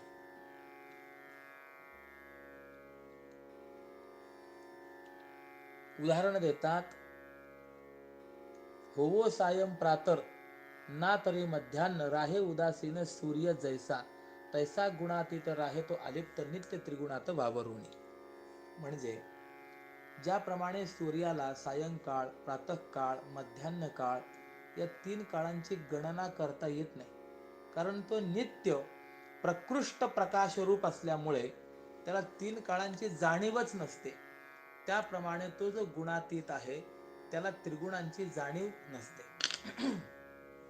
म्हणून त्या गुणातीताला स्वरूपभूत स्वयंप्रकाश ज्ञानाहून वेगळं आणि सत्वगुणजन्य आगंतुक व सोपाधिक ज्ञान प्राप्त झाल्यानेच त्याच्या ठिकाणी ज्ञानीपणा येत असतो. आणि नसतानाही असं आहे का? म्हणजे त्या गुणातीताला स्वरूपभूत स्वयंप्रकाश ज्ञानाहून वेगळं सत्वगुणजन्य आगंतुक आणि सोपाधिक ज्ञान प्राप्त झालं तरच ज्ञानीपणा, आणि ते जर नसेल, ते ज्ञान प्राप्त झालं नाही तर ज्ञान नाही, ज्ञानीपणा नाही, असं आहे का? नाही. पाऊस पडला तरच त्या योगाने समुद्र हा जलपूर्ण होऊन शोभत असतो का? नाही. असो नसो तो तसा पूर्णच आहे. त्याप्रमाणे या गुणातीताला सत्वगुणजन्य आगंतुक आणि सोपाधिक ज्ञान प्राप्त झालं काय नाही झालं काय तरी त्याला काही फरक पडत नाही. असा जो येतो त्रिगुणातीत. किंबहुना रजोगुणामुळे कदाचित यज्ञ यागादी कर्म करण्याला प्रवृत्त झाला तरी सुद्धा त्या कर्म प्रवृत्तीमुळे त्याच्या ठिकाणी कर्मठपणा भासतो, पण तो वस्तुतः कर्मठ नसतो. याला उदाहरण विचारतात की हिमालय हा कधीतरी थंडीने कापतो काय? नाही. किंवा आता तमोगुणाचं उदाहरण देतात की तमोगुणामुळे एखाद्या विषयासंबंधी न कळणं जर प्राप्त झालं तर त्या योगाने तो ब्रह्मज्ञानाला मुकला जाईल काय? नाही. याला उदाहरण देतात, उन्हाळ्याकडून मोठ्या अग्नीला कधीतरी जाळवलं जातं काय? नाही. म्हणजे हे जसे असंभव उदाहरण सांगतायत त्याप्रमाणे तो देहात असूनही त्रिगुणांकडनं तो बद्ध होत नाही हे सांगण्यातच त्याचं तात्पर्य आहे. मग आता पुढे सांगतात, उदासीनवदासीनो गुणैर्यो न विचाल्यते गुणावर्तन्त इत्येव यो वतिष्ठति नेंगते. या श्लोकाचा अर्थ असा की उदासीनाप्रमाणे राहणारा जो पुरुष गुणांहून चलित होत नाही, गुणच गुणाच्या ठिकाणी व्यवहार करतात असा निश्चय करून जो आत्मस्वरूपाच्या ठिकाणी राहतो, जो कोणत्याही प्रकारची क्रिया करत नाही, तो गुणातीत आहे. यावर व्याख्यान करतात, धनंजया गुण आणि गुणकार्य आघवेची होय आपण तो, म्हणून या वाढो गुण कोणताही तयासी तो नाही सुख दुःख. म्हणजे त्रिगुण आणि त्रिगुण कार्य देहेंद्रियादी जगत. सत्व रज तम हे त्रिगुण, आणि या त्रिगुणांचं कार्य काय? हा देह, हे इंद्रिय, किंबहुना हे सर्व जगत, हे सर्व त्रिगुण कार्य आहे. तर हे सर्व आपणच ब्रह्मस्वरूप आहोत असा त्याचा अनुभव असतो. आणि म्हणून एका एका गुणकार्याविषयी त्याच्या चित्तामध्ये भिन्न भिन्न ज्ञान राहत नाहीत. तात्पर्य असं की सर्व गुणांविषयी आणि गुणकार्यांच्या विषयी त्याला एकच ब्रह्म प्रतीती असते, भिन्न भिन्न प्रतीती नसते. आणि असा जो एकच ब्रह्म प्रतीतिवान आहे तो गुणातीत माना. याला उदाहरण असं देतात की एखादा वाटसरू वाटेने जाताना प्रवासाच्या मार्गात पाऊस, अंधार, चोरवेळ किंवा अवघडपणा असेल तर अशा अडचणीच्या प्रसंगी त्या वेळेपुरता एखाद्या गावात मुक्कामाला राहतो. त्याप्रमाणे तो गुणातीत पुरुष प्रारब्धाच्या अडचणीत सापडल्यामुळे देहाच्या वस्तीला आलेला असतो. पण मी ब्रह्म आहे एवढ्या मोठ्या व्यापक ज्ञानामुळे तो त्या परिच्छिन्न देहाशी तादात्म्य ठेवत नाही. ज्याप्रमाणे, याला आणखी एक उदाहरण देतात की ज्याप्रमाणे युद्धाची भूमी कोणाला जिंकणारी किंवा पराजित करणारी नसते, तर ती दोन्ही पक्षांविषयी उदास असते. त्याप्रमाणे गुणातीत हा गुणस्वरूप होऊन स्वतः काही करीत नाही, ना गुणांकडून काही करवीत. म्हणजे स्वतः हे काही करत नाही आणि गुणांकडून काही करवीतही नाही. काही करीना करवी हा असोनी जीवी जीवहीन, ही जी अवस्था सांगितलेली आहे ती अवस्था त्याच्या ठिकाणी आपल्याला पाहायला मिळते.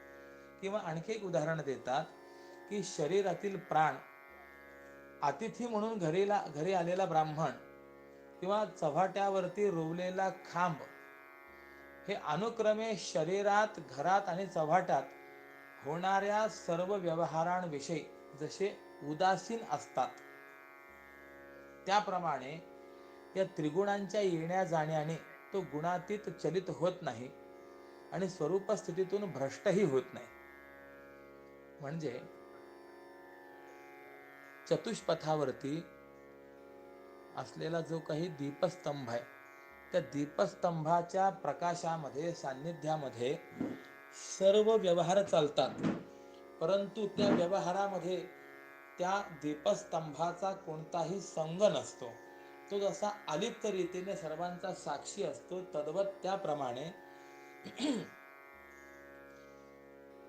हा गुणातीत जो आहे त्या त्रिगुणांच्या येण्या जाण्याने चलित होत नाही आणि स्वरूप स्थितीपासून भ्रष्टही होत नाही. मृगजळाच्या हेलक्याव्याने जसा मेरू पर्वत हलत नाही, त्याप्रमाणे हा आढळ असतो. किंबहुना फार काय सांगावं, तर आकाश जसं वाऱ्याकडून घुमवलं जात नाही, किंवा सूर्य जसा अंधाराकडून डोळा जात नाही, किंवा स्वप्न ज्याप्रमाणे जागा असलेल्या मनुष्याला ध्यानामध्ये पाडत नाही, त्याप्रमाणे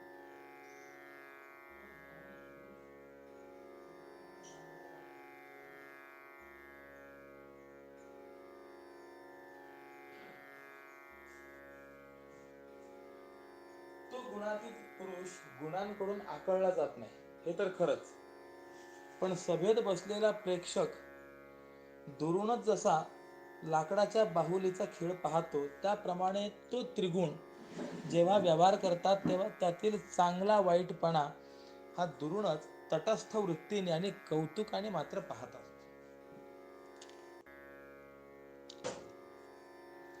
मग सत्वगुण हा सात्विक कर्मांकडे, रजोगुण हा राजस भोगांकडे आणि तमोगुण मोह, प्रमाद, आलस्य, निद्रा यांच्याकडे होत असतो. पण या सर्व गुणांच्या क्रिया त्या गुणातीताच्या आत्मसत्तेने होतात. सूर्य जसा उदासीन राहून लौकिक व्यवहाराला कारण आहे, तसेच हे चांगलं जाणून घे. किंबहुना चंद्राच्या सत्तेने समुद्राला भरती येते, चंद्राच्या सत्तेने सोमकांत मणी पाझरतो, चंद्राच्या सत्तेने कुमुदे विकसित होतात, पण इतकी कार्य घडत असतानाही तो चंद्र जसा उदासच असतो, वारा वाहतो आणि बंदही होतो, पण आकाश मात्र जसं स्थिरच असतं, त्याप्रमाणे गुणांच्या खळबळीने जो हालत नाही, अर्जुना आत्तापर्यंत सांगितलेल्या या लक्षणांवरून तोच गुणातीत आहे असं जाण. म्हणून तुझ्या पहिल्या प्रश्नाचं आता हे उत्तर झालं की तो गुणातीत जो आहे तो कोणत्या लक्षणांनी ओळखायचा, हा जो प्रश्न होता त्या प्रश्नाचं उत्तर झालं. आता दुसरा प्रश्न की त्या गुणातीताचा आचार कसा असतो, तर त्या प्रश्नाचं उत्तर ऐक. समदुःख सुख स्वस्थ समलोष्टाश्मकांचनः तुल्य प्रिया प्रियो धीरस्तुल्य निंदात्मसंस्तुतिः. या श्लोकाचा अर्थ असा की सुख दुःख ज्याला समान आहेत, जो आत्मस्वरूपाच्या ठिकाणी स्थित आहे, ढेकूळ दगड सोनं इत्यादी वस्तू ज्याला समान आहेत, प्रिय आणि अप्रिय हेही ज्याला समान आहेत, जो धैर्यवान आहे, आत्मनिंदा आणि आत्मस्तुती ही ज्याला समान आहे, त्याला गुणातीत म्हणायचं आहे. यावरती व्याख्यान करतात. देखे पंडुसुता एक चिते सूत वस्त्री ओतप्रोत असे जैसे तैसा गुणातीत विश्वचराचर पाहे निरंतर मद्रूपची. भगवान म्हणतात, अर्जुना, जसं वस्त्राच्या मागे पुढे सुता वाचून जसा दुसरा पदार्थ नसतो, त्याप्रमाणे चराचरात माझ्या वाचून दुसरा पदार्थ नाही. माझ्या स्वरूपाने चराचराकडे बघून तो ह्या चराचराला म्हणजे सर्व जगताला आपल्या व्यापक ज्ञानदृष्टीमध्ये घालतो. म्हणून हरी जसा रावण, विभीषण, हिरण्यकश्यपू, प्रल्हाद या सर्व शत्रूंना व भक्तांना एकच वैकुंठाची गती देतो, त्याप्रमाणे सुख आणि दुःख यांना एकाच ताजव्यात घालून त्यांचे सारखे वजन होईल असा साम्याचा व्यवहार तो गुणातीत करत असतो. एरवी सहज विचार करून पाहिलं तर असं दिसतं की मनुष्य जेव्हा देहरूपी पाण्यात मासोळीसारखा अनन्य होतो, तेव्हाच त्याला सुखदुःखांचं सेवन घडतं. सुखदुःखांचा भोग हा त्याच वेळेला त्याला प्राप्त होतो. मग आता त्या गुणातीताने पूर्वीची ती देहाशी असलेली जी अनन्यता आहे ती विचाराने सांडून दिलेली असते, टाकलेली असते, आणि ती अनन्यता ब्रह्मस्वरूप झालेली असते. कणसे आल्यानंतर पेरण्याचं बी जसं वेगळं करतात, किंवा गंगेने आपला प्रवाह सोडून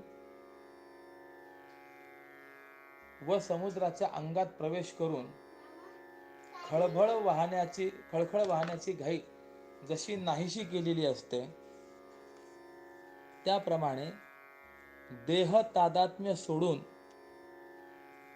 ज्याची आपल्या वास्तव ब्रह्मरूपाच्या ठिकाणी वृत्ती झालेली आहे किंवा वस्ती झालेली आहे, त्याला देहाच्या ठिकाणी सुख हे जसं हर्ष विकार रहित, तसं दुःख हे देखील विषाद विकार रहित आपोआपच असतं.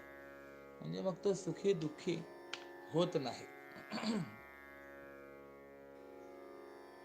तैसा आत्मरूपी दयासी आराम तया देही सम सुख दुःख असो रात्र किंवा हो सूर्योदय एकचित्ती होय धारणासी. म्हणजे घरातील खांबाला जशी रात्र तसाच दिवस असतो, त्याप्रमाणे आत्म्याच्या ठिकाणी रममाण झालेल्या गुणातीताला देहाला प्राप्त झालेले सुख दुःखादी द्वंद्व हे एकसारखेच असतात. याला एक पुढचं उदाहरण फार सुंदर देतात. असे अंगापाशी सर्पकी उर्वशी निद्रितासी जैसी सारखीच तैसा निरंतर स्वस्वरूपी राही तया द्वंद्वे देही एकरूप. परमपूज्य गुरुदेव आनंद कसा असतो त्याचं लक्षण सांगत असताना हा दृष्टांत नेहमी सांगतात. गुरुदेवांनी जसा दृष्टांत सांगितला तसा सांगण्याचा प्रयत्न करतो. आपण 584 व 585 क्रमांकाच्या अभंग करता बोलतोय, लक्षात घ्या. गुरुदेव सांगत असत भगवान दयाळू आहे, उदार आहे, कुणाला काय देईल सांगता येत नाही. भगवंताने अनेकांना अनेक गोष्टी दिलेल्या आहेत आणि जे दिलेले आहे ते आपल्या योग्यतेपेक्षाही अधिक दिलेले आहे. इतका दयाळू आहे तो. भगवंताने एका पुरुषाला, तरुणाला सुंदर रूप दिलं. तो तरुण मार्गाने जात असताना त्याच वेळेला आकाशातनं अप्सरांमध्ये श्रेष्ठ असलेली, अतिसुंदर असलेली उर्वशी चाललेली होती आणि त्या उर्वशीचं लक्ष या तरुणाकडे गेलं. आणि ती मनात विचार करायला लागली, देवाने किती सुंदर रूप याला दिलेलं आहे. आज आश्चर्य झालं, आकाशातील सौंदर्य या मृत्यू लोकातील सौंदर्यावरती भाळलंय आणि यामुळे ती उर्वशी या तरुणाच्या मागे चालायला लागली. काही विशिष्ट अंतरावरती आल्यानंतर हा तरुण एका घरामध्ये प्रविष्ट झाला. ते त्याचं घर होतं. हातपाय धुतले, उन्हाची वेळ, हा जाऊन थोडासा पहुडलाय. मागणं आलेली उर्वशी दारावर थाप मारली आहे. आतनं एका स्त्रीने दरवाजा उघडला. उर्वशीला पाहताच तिला लक्षात आलंय थोड्या मोठ्या घरची बाई दिसते. शरीरावरती नानाविध अलंकार आहेत, सौंदर्य तेज सांगून जातं. विचारलं, कोण आहात आपण? मी सांगितलं माझा परिचय नंतर देते, पण आता घरात कोण आलं? त्या स्त्रीने सांगितलं घराचे मालक आलेत, मला त्यांना भेटायचंय. तिने सांगितलं अहो दमून आलेत, विश्रांती घेत आहेत, असं करा 4 वाजेला या. तिने सांगितलं मला जाऊन येण्याकरता वेळ नाही, मी त्यांची झोप मोडणार नाही याची काळजी घ्या, पण ते जिथे पहुडले असतील ना त्याच्या बाजूला मला बसू देत, उठल्यानंतर बोलेन. आता या उर्वशीचं तेजच काही गोष्टी सांगत होतं. नाही म्हणता येईना, शेवटी नावीलाज झाला तिचा. ठीक आहे बसा. हा एक मध्यभागी झोपलाय, एका बाजूला येऊन उर्वशी बसली आहे.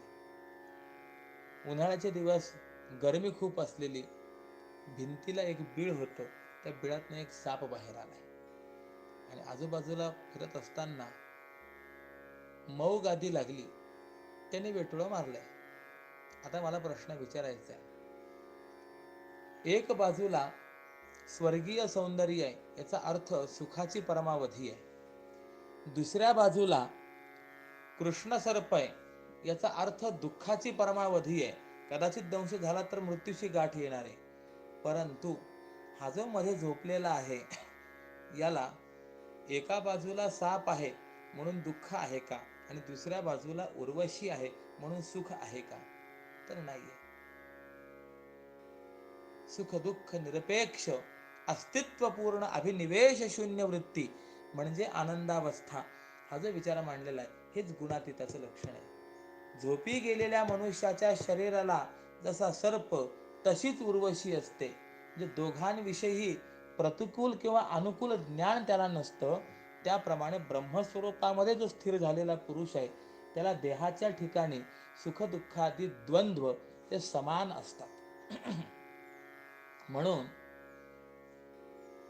त्या गुणातीत पुरुषाच्या ठिकाणी शेणाला आणि सोन्याला विशेष स्थान नसतं. रत्न आणि दगड यांच्यामध्ये जडत्व आणि सामान्य दृष्टीने तो भेद जाणत नाही. म्हणून जगद्गुरु श्री तुकोबाराय छत्रपती शिवाजी महाराजांनी स्वतःहून नजराणा पाठवलेला असताना त्या सेवकांना सांगतात, सोने रूपे आम्हा मृत्तिके समान, माणिक पाषाण खडे जैसे. किंबहुना त्या गुणातीताची अवस्था कशी असते? घरी येवो स्वर्ग किंवा खावो वाघ, तयाची अभंग आत्मबुद्धी. घरी प्रत्यक्ष स्वर्ग येवो किंवा अंगावर वाघ झडप घालो, परंतु त्यांच्या आत्मबुद्धीचा केव्हाच भंग होत नाही. मेलेला मनुष्य जसा शुद्धीवर येत नाही, जळालेलं बी जसं उगवत नाही, त्याप्रमाणे त्यांची ही साम्य बुद्धी, गुणातीताची साम्य बुद्धी कधीही मुडत नाही. हा ब्रह्मदेव आहे म्हणून त्याची स्तुती करावी किंवा हा नीच आहे म्हणून त्याची निंदा करावी असा भेद ते जाणत नाही. किंबहुना राखुंडी ही जशी जळण्याचं किंवा विझण्याचं जाणत नाही, त्याप्रमाणे तो कोणताही भेद जाणत नाही. किंबहुना तो जशी दुसऱ्याची निंदा किंवा स्तुती करत नाही, तशी त्याची दुसरे लोक निंदा किंवा स्तुती करीतच नसतात असं नाही. म्हणजे हा दुसऱ्यांची निंदा किंवा स्तुती करत नाही, परंतु लोक याची निंदा स्तुती करणार नाहीत असं नाही. लोक याची निंदा स्तुती करतात ना, परंतु दुसऱ्याने केलेली निंदा स्तुती ज्याच्या अंतःकरणाला हर्ष आणि विषाद निर्माण करत नाही. म्हणजे हा स्वतः तर दुसऱ्याची निंदा स्तुती करत नाही, परंतु दुसऱ्याने याची निंदा किंवा स्तुती केली तरी याला हर्ष शोक काहीच निर्माण होत नाही. सूर्याच्या घरी अंधकार आणि दिवा हे जसे दोन्ही नाहीत, त्याप्रमाणे त्याच्या अंतःकरणामध्ये निंदा आणि स्तुती यापैकी कशाचाच परिणाम होत नाही. म्हणून पुढे असं सांगतात, त्या गुणातीताचं लक्षण, त्याचं आचरण कसं असतं ते सांगतात. मानापमानयो स्तुल्य स्तुल्यो मित्रारी पक्षयो सर्वारंभ परित्यागी गुणातीतस्य उच्यते. त्या श्लोकाचा अर्थ, जो मान अपमानाविषयी समान असतो, शत्रू मित्राविषयी समान असतो आणि सर्व प्रकारच्या कर्मांच्या आरंभाचा त्याग करणारा जो आहे तो गुणातीत म्हटला जातो. यावर व्याख्यान करताना स्वामी म्हणतात, ईश्वर हा ऐसे म्हणून पूजिला ना, तरी गांजीला चोरा ऐसा किंवा हत्ती घोडे चतुरंग सेना देवनिया राणा केला त्यासी. एखादा ईश्वर भावनेने कोणी त्या गुणातीताची पूजा केली किंवा चोर म्हणून त्याला छळलं किंवा बैल हत्तींनी वेढला किंवा कोणी त्याला राजा केला किंवा मित्र जवळ आले किंवा शत्रू अंगावर धावून आले, तरी पण तो शत्रू मित्र इत्यादी कोणतेही भेद जाणत नाही. यापैकी कोणताही प्रसंग त्याच्या अंतःकरण वृत्तीवरती यत्किंचितही परिणाम घडवित नाही. सूर्याचं तेज जसं रात्र आणि दिवस जाणत नाही, त्याप्रमाणे जो प्रिय अप्रिय जाणत नाही. वसंतादी 6 ऋतू येत जात असतात, आकाश जसं लिप्त होत नाही, त्याप्रमाणे तो शत्रू मित्रांकडनं रागद्वेष युक्त होत नाही, कारण त्याच्या मनाने वैषम्य कसं असतं हे जाणलेलंच नसतं. आणि काही एकतयाचा आचार मावळे व्यापारात जणू सर्व. आणखी एक त्याचा आचार असा पहा की त्याच्या ठिकाणी कोणत्याही कर्माचा अभाव झालेला दिसतो. म्हणजे कर्तृत्व अहंकाराने आणि फळाच्या इच्छेने काही न करणे हाच त्या गुणातीताचा असलेला आचार आहे. तो कर्म करतो, पण कर्म करत असताना मी हे केलं असंही तो म्हणत नसतो आणि या कर्मापासून मला हे फळ प्राप्त व्हावं अशी देखील त्याची अपेक्षा नसते. कर्तृत्वाचा अभिमान नाही आणि कर्मफलाची अपेक्षा नाही, या दोन्हीने रहित होऊन त्याचं ते कर्म चाललेलं असतं. किंबहुना त्याचे ऐहिक उद्योग म्हणजे धंदे हे बंद पडतात, पारलौकिक कर्म मावळतं आणि त्याच्या ठिकाणी कर्मफळ जळतात. आणि असा जो येतो गुणातीत, किंबहुना असं का होतं, त्याचे व्यावहारिक कर्मही बंद पडतात, पारलौकिक कर्मही मावळतं आणि सर्व कर्मफळ त्याच्या ठिकाणी जळतात. का? कारण तो गुणातीत जणू अग्नी झालेला असतो. तुकोबराय बोलतात ना, तुका म्हणे आम्ही झालो अग्निरूप, लागून येते पाप पुण्य अंगा. आम्ही आता अग्निरूप झालो, आम्ही पापाला शरीराला स्पर्श करू देत नाही यात नवल नाही, परंतु पुण्यालाही स्पर्श करू देत नाही. पाप पुण्य या दोन्हीच बाजू. झुंजार ते एक विष्णुदास जगी, पाप पुण्य अंगी नातळे त्या, असं वर्णन केलेलं आहे की जगामध्ये हे विष्णुदास खरंच झुंजार आहेत की ज्यांच्या अंगाला पाप पुण्य स्पर्श करू शकत नाही. म्हणून पुढे असं सांगतात, इह परलोकी घ्यावे भोगनाना ऐसी उपजेना इच्छी जीवी. ऐहिक आणि पारलौकिक जे भोग आहेत ते प्रयत्नपूर्वक मिळवावेत अशी त्याच्या मनामध्ये इच्छाच होत नाही.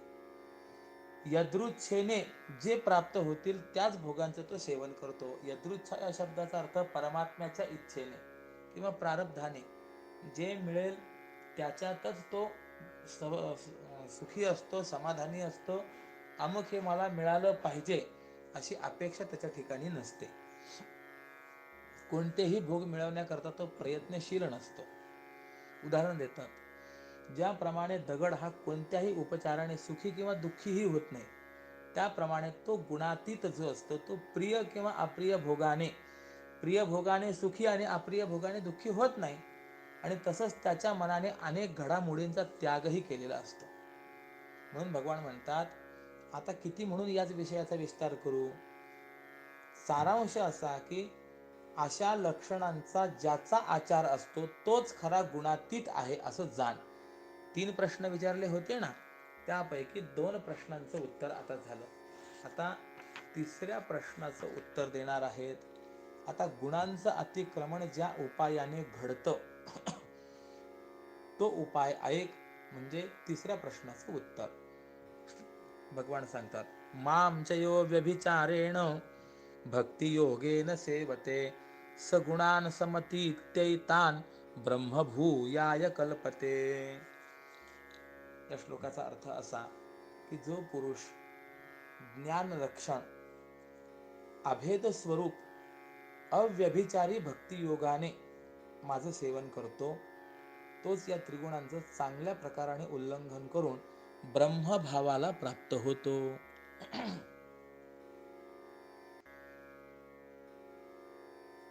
यावर व्याख्यान करतात, तरी व्यभिचार सांडोनी सर्वथा माते उपासिता भक्ती योगे होती तिन्ही गुण आपुल्या अधीन निश्चय हे जाण धनंजया.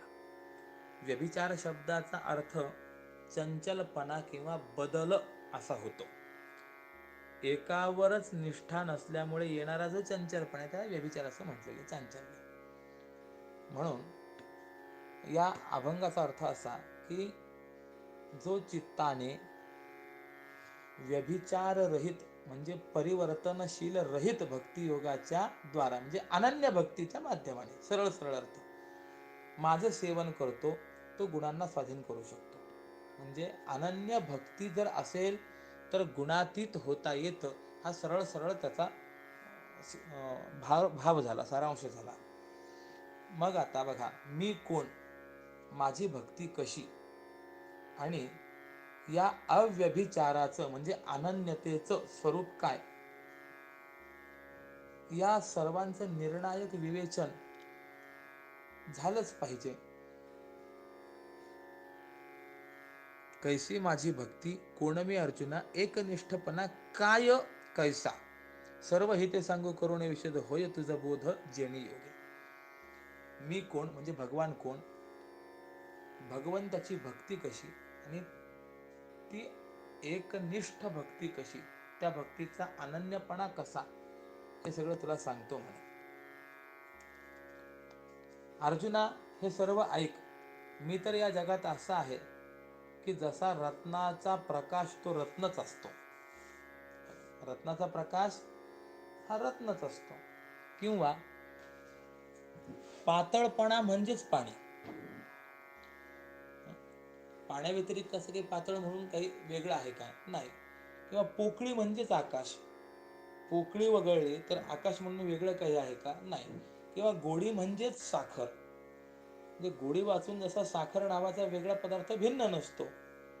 किंवा जो जाळ आहे तोच अग्नी, ज्वाला आहे त्याच तोच अग्नी. किंवा पाकळ्या जे आहेत त्यांचंच नाव कमळ आहे. जर आपण पाकळ्या सगळ्या काढून टाकल्या तर वेगळं कमळ म्हणून आपल्याला काही दाखवता येईल का, नाही ना. किंवा शाखा, पल्लव, फळ इत्यादी म्हणजेच वृक्ष, झाडं म्हणजे फांद्या, पानं, फळं, फुलं म्हणजेच वृक्ष आहे की नाही. हे काढून टाकलं तर वेगळा वृक्ष म्हणून आपल्याला काही दाखवता येईल का, नाही. किंबहुना अरे गोठलेला जो बर्फ आहे तोच जसा हिमालय झालेला आहे, किंवा विरजलेलं दूध हेच जसं दही असतं, किंवा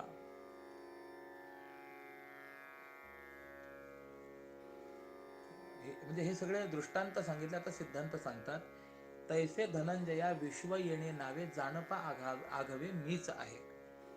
आता हे जेवढे दृष्टांत सांगितले ना, रत्नाचा प्रकाश म्हणजे रत्नच इथपासून तर विरजलेलं दूध म्हणजेच दही इथपर्यंत जेवढे दृष्टांत सांगितले त्याचा सिद्धांत असं सांगतात की त्याप्रमाणे विश्व या नावाने जे प्रसिद्ध आहे ना ते संपूर्ण मीच आहे असं जाण.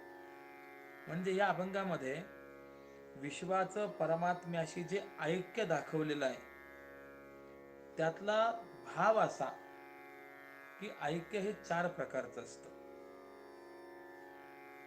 एक, कार्याचं कारणाशी मुख्य ऐक्य असतं. 2, अध्यस्थाचं अधिष्ठानाशी बाधरूप ऐक्य असतं.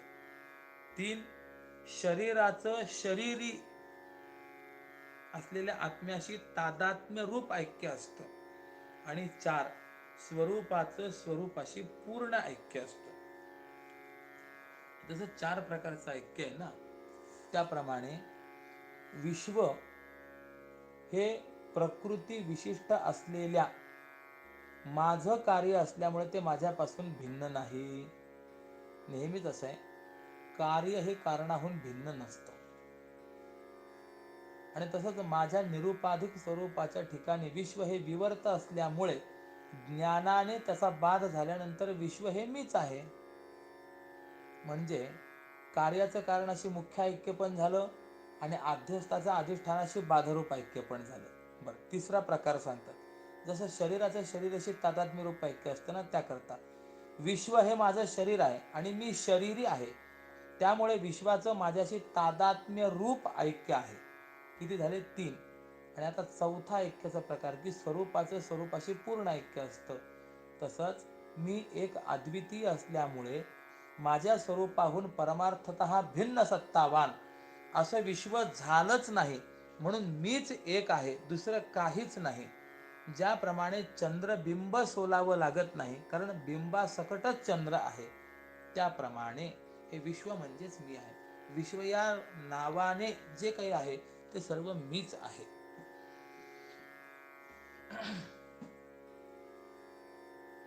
म्हणून असं आहे, सर्वम खलु इदम ब्रह्म, जे काही असेल ते सर्व केवळ तो परमात्माच आहे.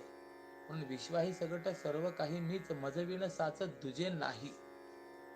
माझ्याहून वेगळं दुसरं काहीच नाही रे देवा. अर्जुना,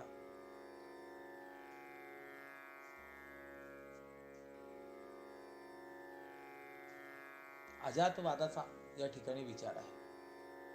काहीच झालेलं नाहीये, परमात्मा व्यतिरिक्त अन्य दुसरं काहीच नाही, केवळ परमात्माच. किंबहुना तुपाचा थिजलेपणा न मोडता ते थिजलेपणासह तुपच असतं.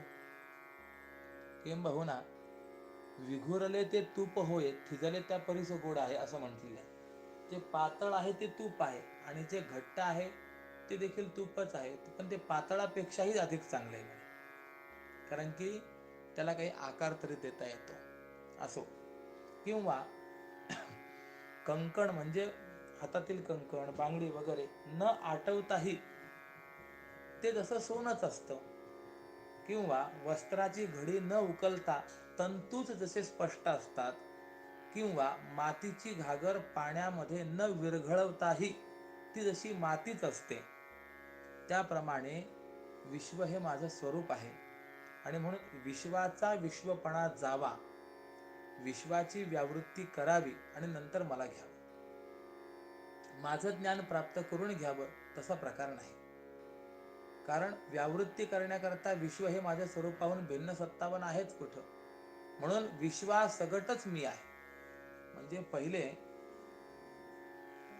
जगाचं ज्ञान करून घ्यावं आणि त्यानंतर या जगाहून तो वेगळा आहे परमात्मा, असे विश्वाची व्यावृत्ती करून जर परमात्म्याचं ज्ञान करून घ्यायचं असं जर म्हटलं तर व्यावृत्ती करण्याकरता परमात्म्याहून भिन्न असं विश्व तरी आहेच कुठं? विश्व नसल्यामुळे या विश्वासगटच तो परमात्मा आहे. भगवत स्वरूपाहून भिन्न सत्तावान विश्व नाहीच. अजातवाद. आणि अर्जुना, अशा अद्वैत रूपाने मला जाणणं यालाच अव्यभिचारी भक्ती असे म्हणतात. या विश्वामध्ये आणि माझ्यामध्ये थोडा देखील भेद पाहिला तर ती व्यभिचारी भक्ती ठरते.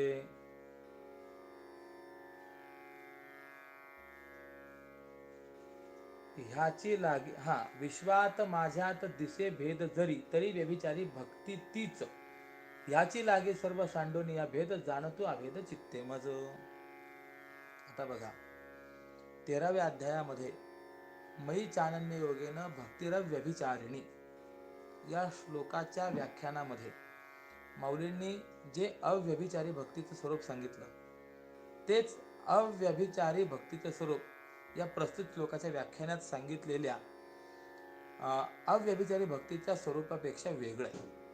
त्याचं कारण असं की देवाचं सगुण आणि निर्गुण असे दोन रूप आहेत आणि सगुणामध्ये सुद्धा विष्णू, शिव, दुर्गा, गणपती, नाग, भैरव असा भेद आहे. मग त्यांच्या मंदिरात ज्या स्थावर प्रतिमा असतात यापैकी कोणत्याही एका प्रतिमेची अनन्य उपासना न करता एकादशीच्या दिवशी विष्णू, सोमवारी शंकर, चतुर्दशीला दुर्गा, पंचमीला नाग, आदित्यवारी भैरव अशा अनन्य प्रतिमांची उपासना करणं ही सगुणाची झालेली व्यभिचारी भक्ती आहे. म्हणजे सगुण उपासनाच करतोय परंतु सगुण उपासनेमध्ये सुद्धा एकनिष्ठता नाही. वस्तुतः देव एकच आहे. त्या एकाच देवाने भक्तानुग्रहार्थ अनंत अवतार, अनंत नाम आणि अनंत रूप धारण केलेले असतात आणि यामुळे अनंत प्रतिमांमध्ये एकाच देवाची व्याप्ती आहे. हे जरी खरं तरी पण अनंत प्रतिमांची उपासना करण्यात उपासनेचे जे दोन फळं आहेत ते प्राप्त होत नाही ना. उपासनेचं पहिलं फळ म्हणजे चित्ताची एकाग्रता आणि उपासनेचं दुसरं फळ म्हणजे देवाचा सगुण साक्षात्कार हे आहे. अनेक सगुण मूर्तींची उपासना करण्यामध्ये चित्तवृत्तीची जे आलंबन आहे ते अनेक झाल्यामुळे चित्ताची एकाग्रता साधत नाही एक, आणि त्यामुळेच कोणत्याही देवाचा सगुण साक्षात्कार होत नाही दोन. म्हणून अनेक मूर्तींची उपासना ही व्यभिचारी भक्ती आहे. आणि एका मूर्ती वाचून दुसरं काहीच गोड न वाटणं, काया वाचा मनाने प्रेमपूर्वक अनन्य होऊन एकाच सगुण मूर्तीची सर्व काळ उपासना करणं ही सगुणाची असलेली अव्यभिचारी व्यक्ती आहे. आणि हीच सगुण देवासंबंधी व्यभिचारी आणि अव्यभिचारी भक्ती जी आहे ही 13व्या अध्यायामध्ये सांगितलेली आहे. म्हणून आपण त्याला विचार करून आलेलो होतो. एक धरिला चित्ती आम्ही रखुमाईचा पती, तेने झाले अवघी काम, असं आपण पाहिलेलं आहे. आम्ही चित्तामध्ये एकच रखुमाईचा पती जो आहे तो धारण केलेला आहे. तिथे असलेली अव्यभिचारी भक्ती जी आहे त्या पद्धतीची आहे.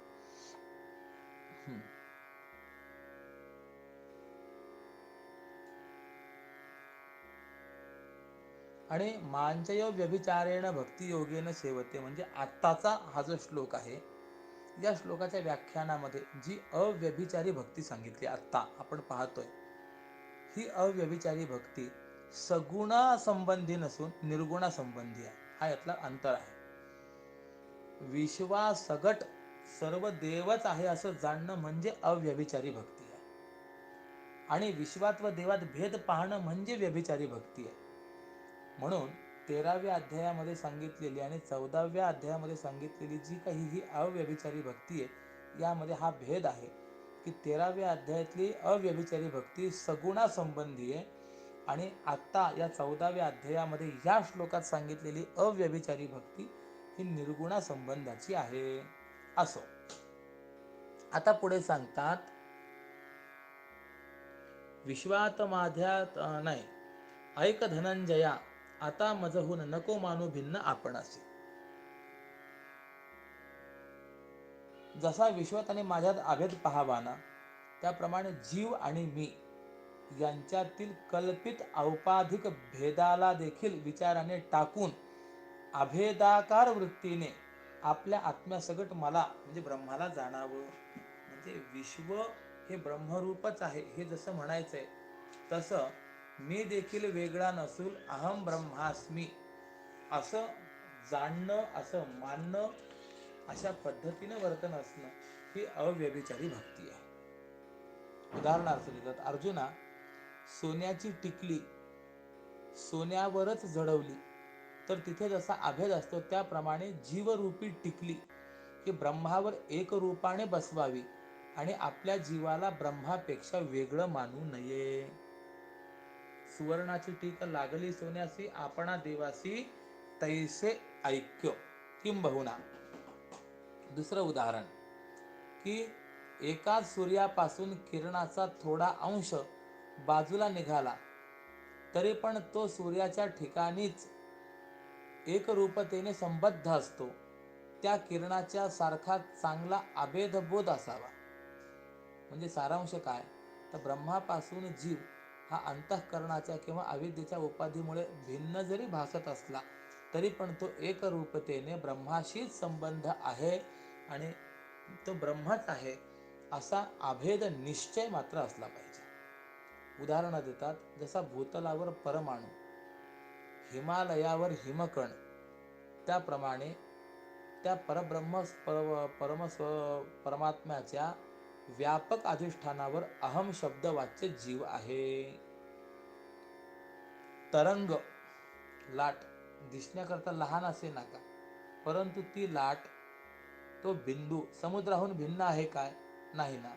त्याप्रमाणे ईश्वर हा दिसण्याकरता मोठा आणि जीव हा दिसण्याकरता लहान असं जरी असलं, म्हणजे ईश्वर आणि अहम या दोन्ही शब्दांचा वाच्यार्थ जरी भिन्न असला तरी लक्ष्यार्थ मात्र भिन्न नाही, ते एकच आहे. म्हणून अशा जगत ब्रह्मैक्याने आणि जीव ब्रह्मैक्याने दृष्टी जेव्हा विकसित होते तेव्हा तिला आम्ही भक्ती असं म्हणतो. भक्तीचं हे लक्षण आहे. किंबहुना जगद्गुरु शंकराचार्यांनी देखील असं म्हटलेलं आहे, मोक्ष कारण सामग्र्याम भक्तिरेव गरीयसी स्वस्वरूपानुसंधानम भक्तिरित्यभिधीयते. मोक्ष प्राप्त करण्याकरता भक्ती हेच सर्वोत्कृष्ट साधन आहे. पण ती भक्ती कशी, तर स्वस्वरूपाचं अनुसंधान कायम सातत्याने असणं म्हणजेच खरी असलेली ती भक्ती आहे. असो, या विकसित दृष्टीला म्हणजे भगवान जे बोलले ना ते हेच बोललेत की असं अभेद ज्ञान असणं, जीव ब्रह्मैक्याने दृष्टी ज्यावेळेला विकसित होते त्यावेळेसच तिला भक्ती असं म्हटलं जातं. किंबहुना न विभक्ती ही इति भक्ती, ज्यामध्ये वेगळे पण शिल्लक राहत नाही त्यालाच खरं भक्ती असं म्हटलं गेलेलं आहे. असं मग आता या विकसित दृष्टीलाच ज्ञानाचा चांगलेपणा हे नाव आहे आणि ध्यानाचंही पूर्ण धन हेच आहे. असं जीव ब्रह्मैक्य दृष्टी असणं हेच ध्यानाचंही धन आहे. असो, समुद्र आणि मेघ यांच्यात पाऊस पडते वेळी जशी अखंड धारा लागलेली असते त्याप्रमाणे ब्रह्म आणि जीव यांच्यामध्ये एकच अखंडाकार वृत्ती प्रवृत्त होते. विहिरीत असलेल्या आकाशाचा आणि महाकाशाचा विहिरीच्या तोंडाशी जसा सांधा जोडलेला नसतो त्याप्रमाणे तो गुणातीत परब्रह्माशी एकरूप होतो. म्हणजे इथून पुढे विहिरीतलं आकाश चालू होतं, इथून पुढे महाकाश चालू होतं असं काही आहे का, तर सांधा जोडलेला असतो का, नाही. तर तो जसं महाकाश आहेच ते, त्याप्रमाणे हा गुणातीत जे ब्रह्मरूपाशी एकरूप आहेच. प्रतिबिंबापासून बिंबापर्यंत एकच मुखतारूपी प्रभेचा सरळपणा जसा असतो त्याप्रमाणे जीवापासून ब्रह्मापर्यंत एकच सोहम अशी अखंड वृत्ती असते, हे लक्षात ठेव. सूर्यबिंबावरी एकचिती प्रभा जैसी प्रतिबिंबापासून या तैसा सोहम भाव धनंजया पाही भक्ताच या ठाई अखंडित अखंडित सोहम भाव असतो. आणि सोहम भावे वृत्ती होता तदाकार मावळे साचार सोहम तेही. याप्रमाणे तो परमात्मा मी आहे, सोहम तो मी आहे आणि मी परमात्मा आहे, अशी अन्योन्याकार वृत्ती निर्माण होते आणि ती वृत्ती देखील कालांतराने आपोआप संपून जाते, म्हणजे नाहीशी होते. आपण मागे कापुराची वाती उजळली ज्योती ठाईची समाप्ती झाली जैसे त्या संदर्भामध्ये हा सर्व विचार करून आलेलो आहोत. आणि ज्या वेळेला अशी सोहम ही वृत्ती सुद्धा कालांतराने आपोआप विरून जाते, तेव्हा विश्वासगट आणि जीवासगट आणि वृत्तीसकट सगळा भेद नाहीसा होऊन एक अद्वितीय ब्रह्मच उरतं. याला उदाहरण देतात की ज्याप्रमाणे अर्जुना मिठाचा खडा समुद्रात पूर्ण विरघळला तर पुन्हा तोच खडा विरघळण्याची क्रिया बंद पडते.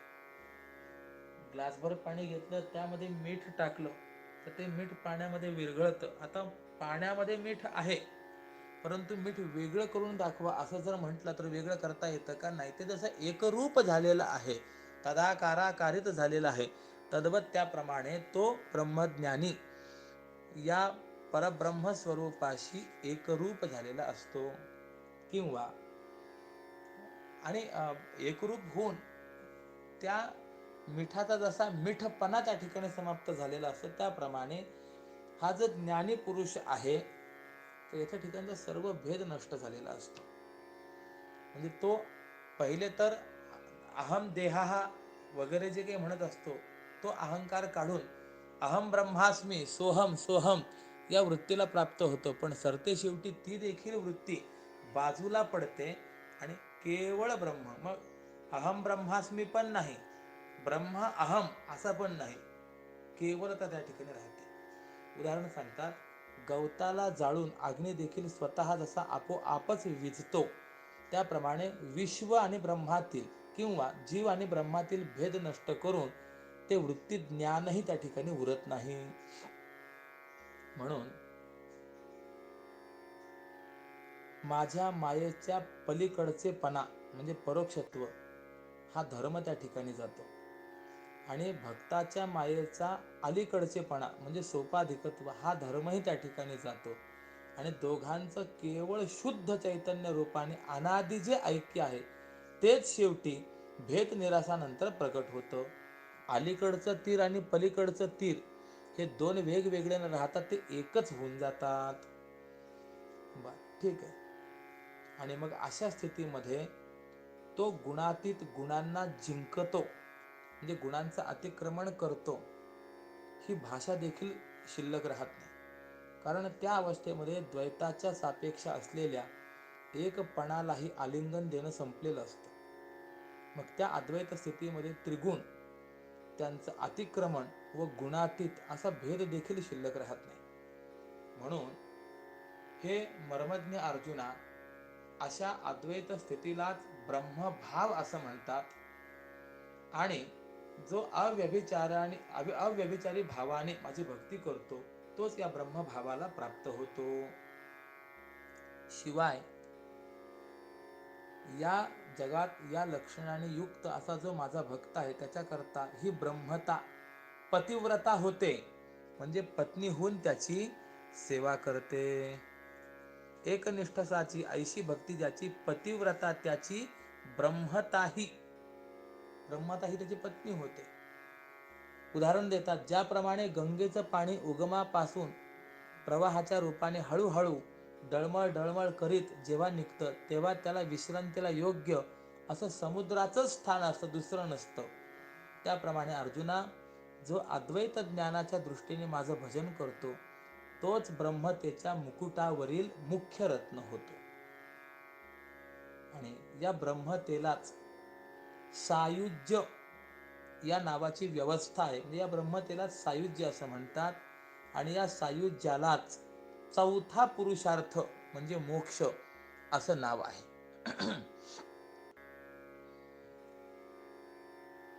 ह्याची ब्रह्मत्वाची नाव सायुज्यता, पुरुषार्थ चौथा हाची जाण. परंतु माझी सगुण स्वरूपाची भक्ती या ब्रह्मतेच्या उच्च स्थानी चढण्याची पायरी आहे. हे खरं असलं तरी पण सगुण रूप धारण करणारा मी हा निर्गुणाच्या प्राप्तीचं साधन आहे, असं कदाचित वाटेल. मी तुझ्या पुढे सगुण साकार दिसतो म्हणून मी साधन आणि माझ्याहून ब्रह्म हे भिन्न असून ते साध्य असा निश्चय कदाचित तुझ्या चित्तामध्ये विस्तारला असेल, परंतु माझ्याहून ब्रह्म भिन्न नाही हे निश्चित कर. म्हणजे काय? सगुण आणि निर्गुण दोन रूपं आपण पाहिलेली आहेत की नाही? तर मग यामध्ये सगुणाची उपासना अगोदर आणि नंतर निर्गुणामध्ये प्रवेश होतो असं जे आपण पाहिलं, तर मग कदाचित कुणाला असं वाटेल की सगुणोपासना म्हणजे ही निर्गुण स्वरूपाच्या ठिकाणी प्रवेश करण्याकरताचं असलेलं साधन आहे. म्हणजे निर्गुण हे श्रेष्ठ आहे आणि सगुण हे कनिष्ठ आहे, निकृष्ट आहे, असा जर तुझ्या मनामध्ये संशय निर्माण होईल तर तसं काही मानू नको बाबा. सगुण निर्गुण दोन्ही समानच आहेत, दोन्हींनाही महत्त्व सारखंच आहे. म्हणून या सगुण परमात्म्याहून ब्रह्म वेगळं आहे असं नाही, तर सगुण निर्गुण दोन्ही एकच आहेत असा निश्चय मात्र कर. तुझं सगुण म्हणो की निर्गुण रे, सगुण निर्गुण एकू गोविंदू रे. तुझं साकार म्हणो की निराकार रे, साकार निराकार एकू गोविंदू रे. असो. आणि एवढं सांगितल्यानंतर पुढे सांगतात, ब्रह्मणो हि प्रतिष्ठाहम अमृतस्याव्ययस्य च शाश्वतस्य च धर्मस्य सुखस्य एकांतिकस्य च. म्हणजे मी जो सगुण असलेला कृष्ण परमात्मा आहे ना, हा तत्पदवाच्य सोपाधिक जगत उत्पत्ती स्थिती लयाला कारण असलेल्या सगुण ब्रह्माची मी म्हणजे अहम पदलक्ष, निर्गुण ब्रह्म प्रतिष्ठा म्हणजे वास्तव रूप आहे. आणि ते सगुण ब्रह्म कसं आहे? तर अमृत, अविनाशी, अव्यय, विपरिणाम रहित, शाश्वत आहे, अपक्षय रहित आहे, वेदप्रणित धर्मस्वरूप आहे, अव्यभिचारी आहे, सर्व देश कालात सत्तारूप आहे, सुखरूप आहे. आणि अशा सविकल्प सगुण ब्रह्माचं मी निर्विकल्प, निर्गुण आणि वास्तवरूप ब्रह्म आहे. इति श्रीमद्भगवद्गीता उपनिषत्सु ब्रह्मविद्यायां योगशास्त्रे श्रीकृष्णार्जुन संवादे गुणत्रय विभाग योगो नाम 14. आता यावरील थोडं व्याख्यान राहिलेलं आहे ते आपण बघा. ब्रह्म ऐशे नाव जया लागी देती, माझीच ती मूर्ती यथार्थत्वे, मीच गा शाश्वत अमृत अव्यय, संबोधिला जाय ऐशा शब्दी. म्हणजे याचा अर्थ असा की अरे अर्जुना, ब्रह्म या नावाचा जो अभिप्रेत अर्थ आहे तो मीच आहे. ब्रह्म शब्दाचा वाच्यार्थ म्हणजे मी, सगुण साकार श्रीकृष्ण आहे. आणि मी शब्दाचा म्हणजे श्रीकृष्ण शब्दाचा लक्ष्यार्थ जो आहे तो ब्रह्म आहे. म्हणून माझ्याहून ब्रह्म भिन्न नाही आणि ब्रह्माहून मी भिन्न नाही. म्हणून हे उत्तम चिलखत असलेल्या क्षत्रियोत्तमा अर्जुना, शीतळ तेजाचं वर्तुळ आणि चंद्र हे दोन जसे भिन्न पदार्थ नाहीत, त्याप्रमाणे माझ्यात आणि ब्रह्मामध्ये कोणताही भेद नाही. किंबहुना अरे, जे नित्य आहे, जे स्थिर आहे, जे अज्ञान आवरण रहित आहे, जे धर्मरूप आहे, जे सुखरूप आहे, जे अमर्याद आहे, जे सजातीय विजातीय भेद रहित आहे, विवेक हा वैराग्य समाधी षटक मुमुक्षुत्व श्रवण मनन निधिध्यासन गुरुसेवा इत्यादी कार्य संपून ज्या धामाला प्राप्त होतो आणि जे सर्व सिद्धांतांचं अमर्याद तत्व आहे ते मीच आहे. आता यापेक्षा काय अधिक सांगावं असं शेवटी भगवान म्हणाले. मग आता इथनं पुढे संजयाच्या मुखातील वाक्य सांगतात.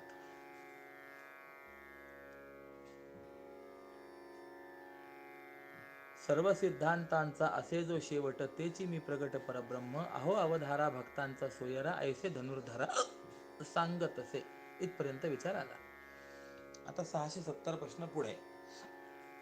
संजय म्हणाला, अहो धृतराष्ट्र महाराज, तो अनन्य भक्तांना आवडणारा किंवा अनन्य भक्तांची आवड असलेला श्रीकृष्ण वीर अर्जुनाला असं बरंच काही सांगत आहे आणि तुम्ही देखील हे सर्व लक्षात ठेवा हो. तव धृतराष्ट्र संजया लागून म्हणे तुझं कोणी पुसिले. म्हणजे भगवंताचा जो उपदेश आहे तो आपण हे लक्षात ठेवा, असं खरोखर हिताच्या दृष्टिकोनातून संजय धृतराष्ट्राला बोलला. तर धृतराष्ट्र रागावून म्हणाला की अरे संजया, तुला हे त्रिगुणांचं बंध, गुणातीताची लक्षणं, त्या श्रीकृष्णाची ब्रह्मरूपता, हे सर्व कोणी विचारलं? आणि विचारल्यापासून का व्यर्थ बोलतोस? कारण नियम आहे, नापृष्ट कशाचित ब्रूयात चान्यायेन च पृच्छते जानन्नपि हे मेधावी जडवल्लोकमाचरेत. विचारलेलं नसताना माणसाने सांगू नये. एवढा साधा तुला व्यवहार कळत नाही काय? का बोलतोस? माझी या युद्ध प्रसंगाने निर्माण झालेली काळजी दूर कर. या युद्धात विजयाची पताका कोण उभारणार आहे? कौरव का पांडव ते सांग. किंवा विजयाची गुढी म्हणजे दुर्योधनाला विजय कशाने मिळेल याची गुप्त गोष्ट किंवा गुप्त साधन हे तुझ्या माहितीत असेल तर ते सांग. यावर संजय मनात म्हणाला, अरे मूर्खा, ही गोष्टच सोडून दे. कारण भगवान ज्या पक्षात आहे त्या पक्षाकडे विजय निश्चित आहे. संजय आश्चर्याने म्हणाला, आहा. किंवा आश्चर्याने आहा करून रागात म्हणाला की या म्हाताऱ्याचं या भगवंताशी इतकं वैर कसं बरं? करी पुत्र स्नेह देवाशी ही वैर, नवल हे थोर वाटे मज. तरी अपराध घालोनी पोटात, देव कृपावंत तुष्ट हो. पण हा जरी भगवंताशी वैर करीत असला तरी पण तो कृपाळू भगवान याच्यावर संतुष्ट हो आणि गीतेमध्ये सांगितलेला विवेक याच्या गळी उतरो आणि याचा अज्ञानाचा महारोग नाहीसा हो, अशी संजयजी मनोमन प्रार्थना करतोय. आणि संजय असा धृतराष्ट्राच्या संबंधी चिंता करीत असताना आणि श्री कृष्ण अर्जुनाचा तो मागील संवाद चित्तात सांभाळून ठेवीत असता, त्याचं चिंतन करीत असताना त्या संजयाच्या चित्ताला आनंदाचा महापूर येत होता. म्हणून आता उत्साहाची प्रत्यक्ष मूर्ती असलेल्या या संजयाकडून श्रीकृष्णाचं बोलणं सांगितलं जाणार आहे. त्या श्रीकृष्ण प्रतिपादित अक्षरातील भाव या अभंगांच्या द्वारा किंवा ओवीच्या द्वारा तुम्हा श्रोत्यांच्या अंतःकरण स्थानापर्यंत पोहोचता करीन. तरी ऐका, असं श्री निवृत्तीनाथ महाराजांचे शिष्य असलेले ज्ञानोबाराय म्हणाले. आणि या विवरणाबरोबरच 14वा अध्याय आपला हा परिपूर्णतेला प्राप्त झाला. वेळेची मर्यादा पाहत असताना आता थांबणं अपेक्षित आहे. म्हणून या 14व्या अध्यायाचं थोडंसं सिंहावलोकन करून आपण उद्यापासून 15व्या अध्यायाच्या चिंतनाला आरंभ करणार आहोत. ओम पूर्णमदः पूर्णमिदं पूर्णात् पूर्णमुदच्यते पूर्णस्य पूर्णमादाय पूर्णमेवावशिष्यते. ओम शांतिः शांतिः शांतिः. पुंडलीकवरदा हरि विठ्ठल श्री ज्ञानदेव तुकाराम पंढरीनाथ भगवान की जय. माऊली ज्ञानेश्वर महाराज की जय. जगद्गुरु श्री तुकाराम महाराज की जय. राजाधिराज रामचंद्र भगवान की जय. श्रीमद सच्चिदानंद सद्गुरु श्री स्वामी स्वरूपानंद महाराज की जय. नमः पार्वती पतये. हर हर महादेव हर. ओम राम कृष्ण हरी. ॐ राम कृष्ण